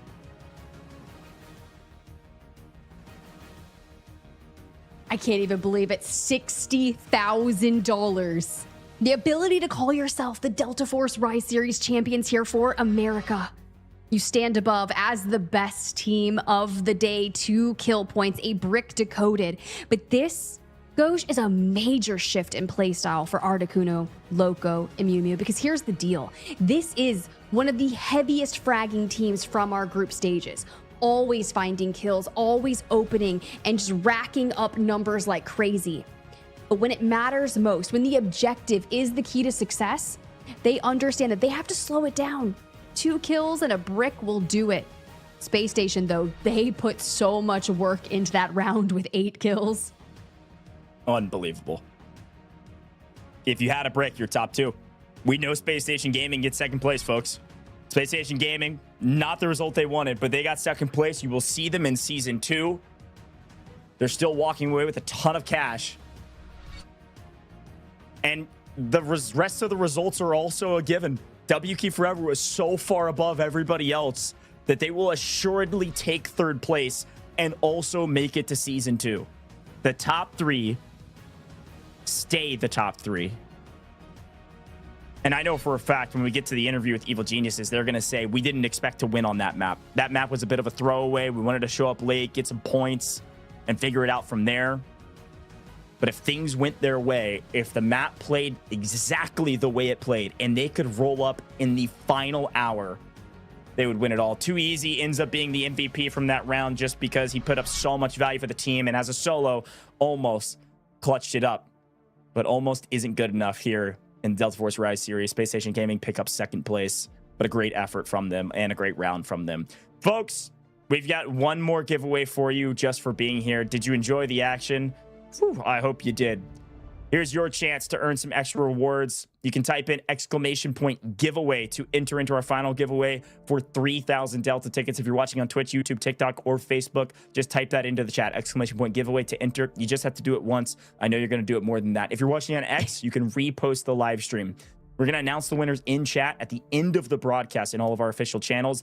And again, if you're watching on X, it'll be announced in the comments under the live stream. Good luck out there. Hopefully you earn your Delta tickets while we talk to our winner and analyze everything that happened as we wrap up with the final graphics of the day. I cannot believe we are done with the Delta Force Rise Series, Tiff. And did I expect Evil Geniuses to win? It was certainly well within the probable, but let's take a look at them. Evil Geniuses, they clutched up. They're going to be your champions of the Delta Force Rise Series America's Finals. Articuno, Moo Moo, and Loco, they did it. They clutched up when it mattered most, and like you said, Tiff, they did it in a totally different fashion than they usually do. No fragging today, all mantle bricks. Sometimes you just got to be flexible and adapt to the scenarios as they come, and they did just that in a 5-round series here for the finals. They had their sights set on the top, and they had already advanced on through the group stages. They locked it in. They got to sit back on Friday and Saturday and watch how the survival stage was going down. They knew the pace was going to shift significantly, and they came in with a playbook ready to make it happen. Unbelievable job from Evil Geniuses. Again, the champions of the Delta Force Rise Series. But of course, the other thing we're playing for is top 3. Space Station Gaming do pick up 2nd place because they found themselves a brick, a free one, at the very beginning of this match. And then, of course, our 3rd place will go to our squad points team. WK Forever finding like 30 some odd points throughout the course of this, well above everybody else. What a way to wrap Match MVP goes to Loco. He had the best stats of the team. 3 kills, solid assist there, 800 something damage, 3.3 mil. We're used to Loco having like 20 kills, but instead, just 3 is all it takes when you show up last to the party, but just in the nick of time. Unreal. Congratulations to Loco. He's been a top player. I would give him MVP of the entire series, the Delta Force Rise series, front to back. He's top of all the individual charts. But this leaderboard is diabolical. 4 total kills in 5 maps, 3 supply points, 7 total squad points, the lowest in the lobby, but 2 bricks for Evil Geniuses. And this does confirm WK Forever are moving on to Season 2. Yeah, with the most kills right there, 17 on the day. When we started today, we're talking about our teams as we're stepping into it. I'm like, yeah, Evil Geniuses, how many match days have we seen them get about 31 kills? They've done it back to back. They're crazy. When it comes to fighting, you're going to see that. We play 5 games. We're averaging less than 1 kill a game. It doesn't matter though, because they have the bricks. Like it's all objective. It's all about playing the objective, and that's the thing about this format. You can do what you want through the group stages. You can do what you want in the survivor stages to get top 2. Today was all about winning, and Evil Geniuses were able to clutch it up. Crazy moment looking back on it. Never thought this would be the final leaderboard, but I did expect to see Evil Geniuses and Spacestation Gaming near, if not at the top. And funny enough, our leaderboard, at least through the first 2, stays the same as group stages. These are the top 2 teams in group stages, and they remain the top 2 teams. But WK Forever surprised a few folks. They passed Team Liquid. They passed Nightmare. They passed FaZe Clan. They got the last spot into the finals, and they find their way to 3rd. A bunch of money and a spot in Season 2. Really cool stuff here to wrap things up. I just think it's because they were willing to take fights where everyone was playing just a little more cautiously. If you're playing the objective and you're kind of anchoring down, and WK Forever is just, I would say, inting a bit, I'd have to imagine that's the difference maker. All right, folks, we gotta talk to Evil Geniuses. Let me confirm my suspicions. Let's bring in the champions to go to the Delta Force Rise Series. We got all 3 of them in the house. Come on, gentlemen. Congratulations on the win. Loco, I'm going to you first. Let's go down the line. Loco, Articuno, Mumu, congrats, guys. How does it feel to be the champions? How does it feel to do it in a crazy way, frankly, getting the win with 2 bricks and basically nothing else? I mean, it feels amazing, but that is not how we planned for it to go. But, you know, we got insanely lucky and just played the format. It's just so silly that that's allowed. The way the map played, man. It's the way the map played. Articuno, I mean, same question to you. How does it feel? You're the champions, guys. You did it. Like, this is it. I mean, I'm shaking. Like, I hope you guys go back and listen to our comms, like, afterwards. I want to relive that feeling, like, every single day. Like, that was insane. But, like, obviously, we never...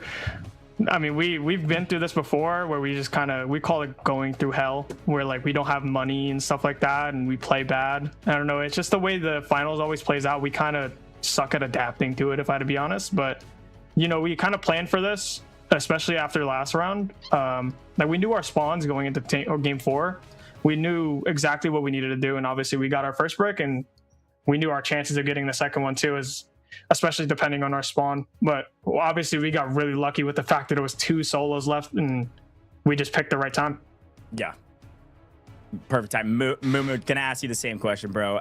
Your face was the best, by the way, at the very end, because you were just in shock. What was that feeling like? It feels good, to be honest. I would say the same as Articuno. Like, we didn't have any points, so we knew exactly how we needed to double brick, and we did it. And it feels good. That's it. Awesome.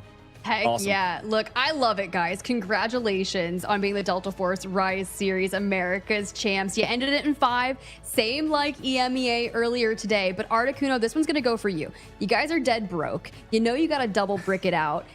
And talk me through the moment when you guys realize on map 5, because you guys are up at Central Command, it's not coming up there for the decode. It starts changing hands a lot, and you guys work your way down very cautiously. Are you thinking that even without the resources, like this is possible? Obviously we know like we're more than capable of retaking any brick. It's the context into it.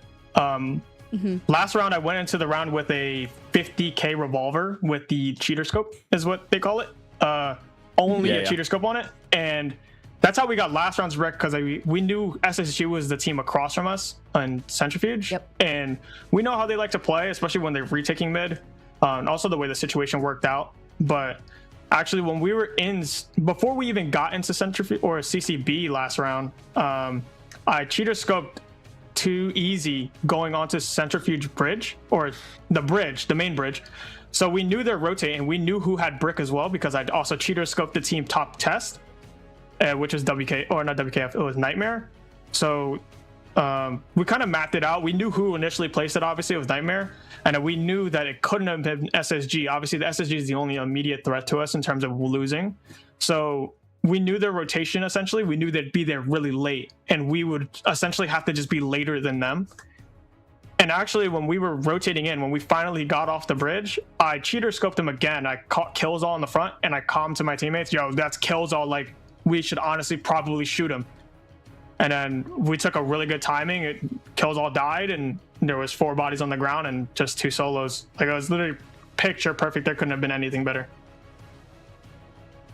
Yeah, I love that breakdown. And again, that scope you're talking about is the rangefinder scope that can also tell you who the player is on the opposite side, just to be clear for everybody else out there. Not He's like, chat, cheating. guys, it's not cheating. Guys, it's the rangefinder. Like, please. I'm not cheating. I'm not cheating. It's a great spot. It is something we talked about with Farmer Lucas as well. It is a key to success for teams, because if you don't know the teams that are playing around the brick, it totally changes your strategy. The fact that you had intel allowed you to be last and allowed you to win. So great shout, and thank you for the walkthrough and the breakdown.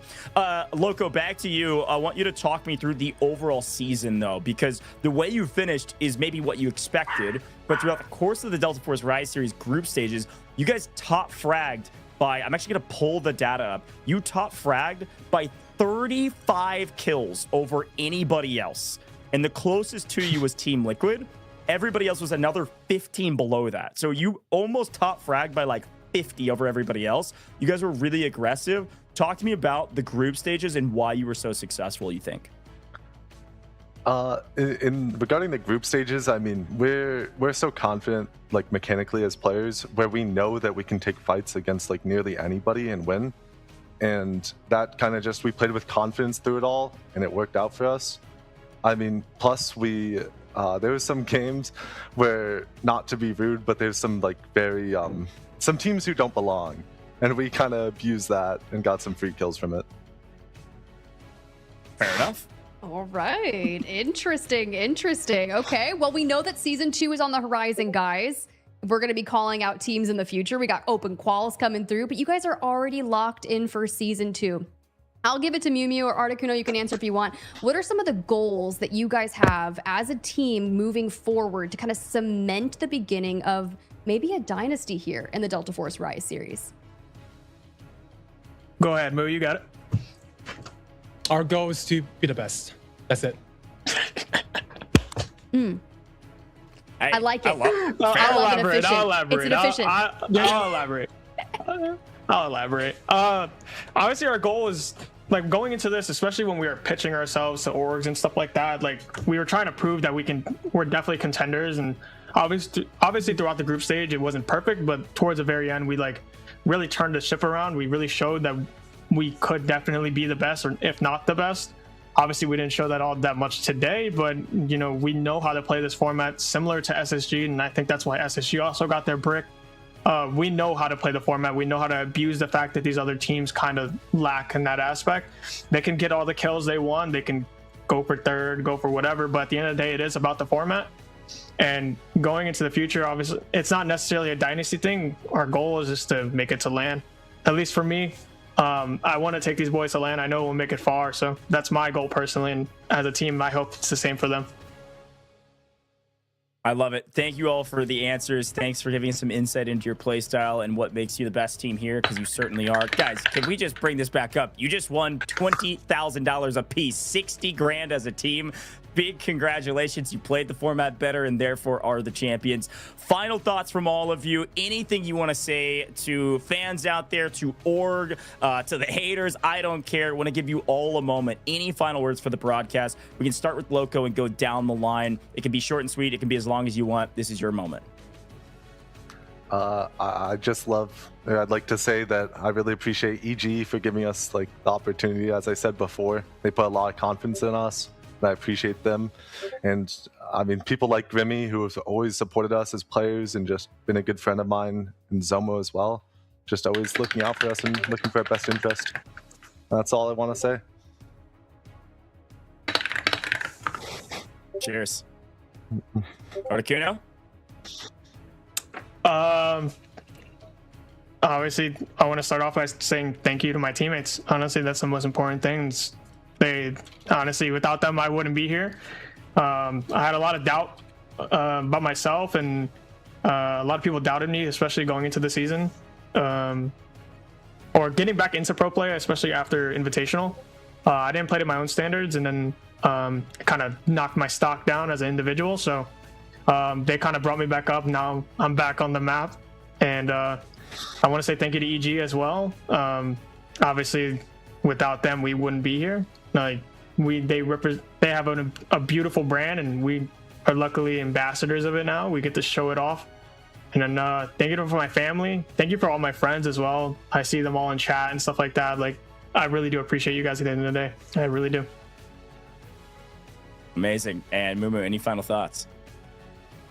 I would like to shout out all the fans from EG, and I would like to thank my teammate for having my back. Cheers. All right, that's Evil Geniuses. Congrats, guys. 60 grand you just won. Go celebrate. I love you all. You certainly earned it, and we will see you out there in season 2. GG's. GG's. Goodbye. Sorry we weren't the best today. We weren't our typical selves, but we will see you in season 2. You won. Thank you. I don't care. mean, you got the money. Hey, we'll take You're it the down. We'll champs. take it down. It We'll is take what it down. it is. I love it. I love it. Great team. They've got a lot of chemistry together, obviously, and it paid off. They played the objective well, and they won. They may not have done it to their standards. Doesn't matter. They were the top team today, and I love the vibe from all three of those guys. Been casting over them for a very long time, Tiff. So a big win from them. And here we can see the final, the end of the bracket, and, of course, Evil Geniuses as the champion. What a finish.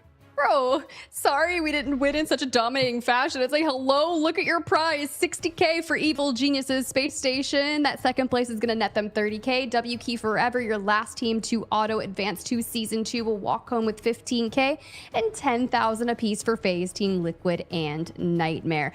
Now, you have to wonder, Team Liquid, bro, they were going through it today. Nightmare as well. They were trying to move the brick, get it down first. You heard Evil Geniuses based off the rangefinder scope and predicting the future. Articuno is like, here's the fact, here's our strats, and now we look at all of our player rankings that everything is finalized.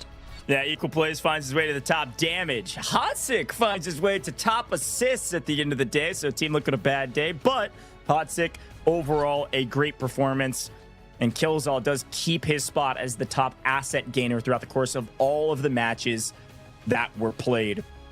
What a fun finish to a wild season. Season 1 is officially wrapped. Both regions done.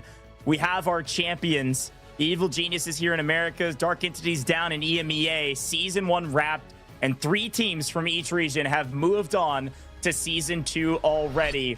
Everybody else gonna have to work their way back through qualifiers, work their way back into Season 2, and we'll see how many of them arrive at the finish line. I cannot believe we are finally done. 5 weeks of competition. Tiff, you and I casted a bunch of those. How does it feel to be done? Any final thoughts for the broadcast? I don't even know how we're actually done with Season 1 over here at the Delta Force Rise series, but it has happened so much action, and this weekend was so fun. Between the Survivor stages, days 1, days 2, we finally get to crown some champions, and honestly, I just can't wait to see how the future unfolds. So congratulations to every single person who was out there, whether you were cheering on your favorite teams or you the players grinding out through the 5 weeks of competition. It's only the beginning, y'all. Well, I want to give a big thank you to all the teams, like Tiff said, all 24 of them between both regions that competed. All 24 did walk away with some prizing, plus that dynamic kill bonus. So I'm sure they were excited that they got to participate, and we hope you do too in Season 2. I want to give a big thank you to production for making this all possible, and of course, a giant thank you to Delta Force for bringing us a pro scene. Delta Force Rise series is just getting started. Season 1 is wrapped, but Season 2 right around the corner, which will compete and complete this year. It all happens at the end of this year. Get ready for it. It's going to be so much fun. And as a final reminder, we couldn't do it without you, the viewers. So thank you for being here, and we'll see you in Season 2.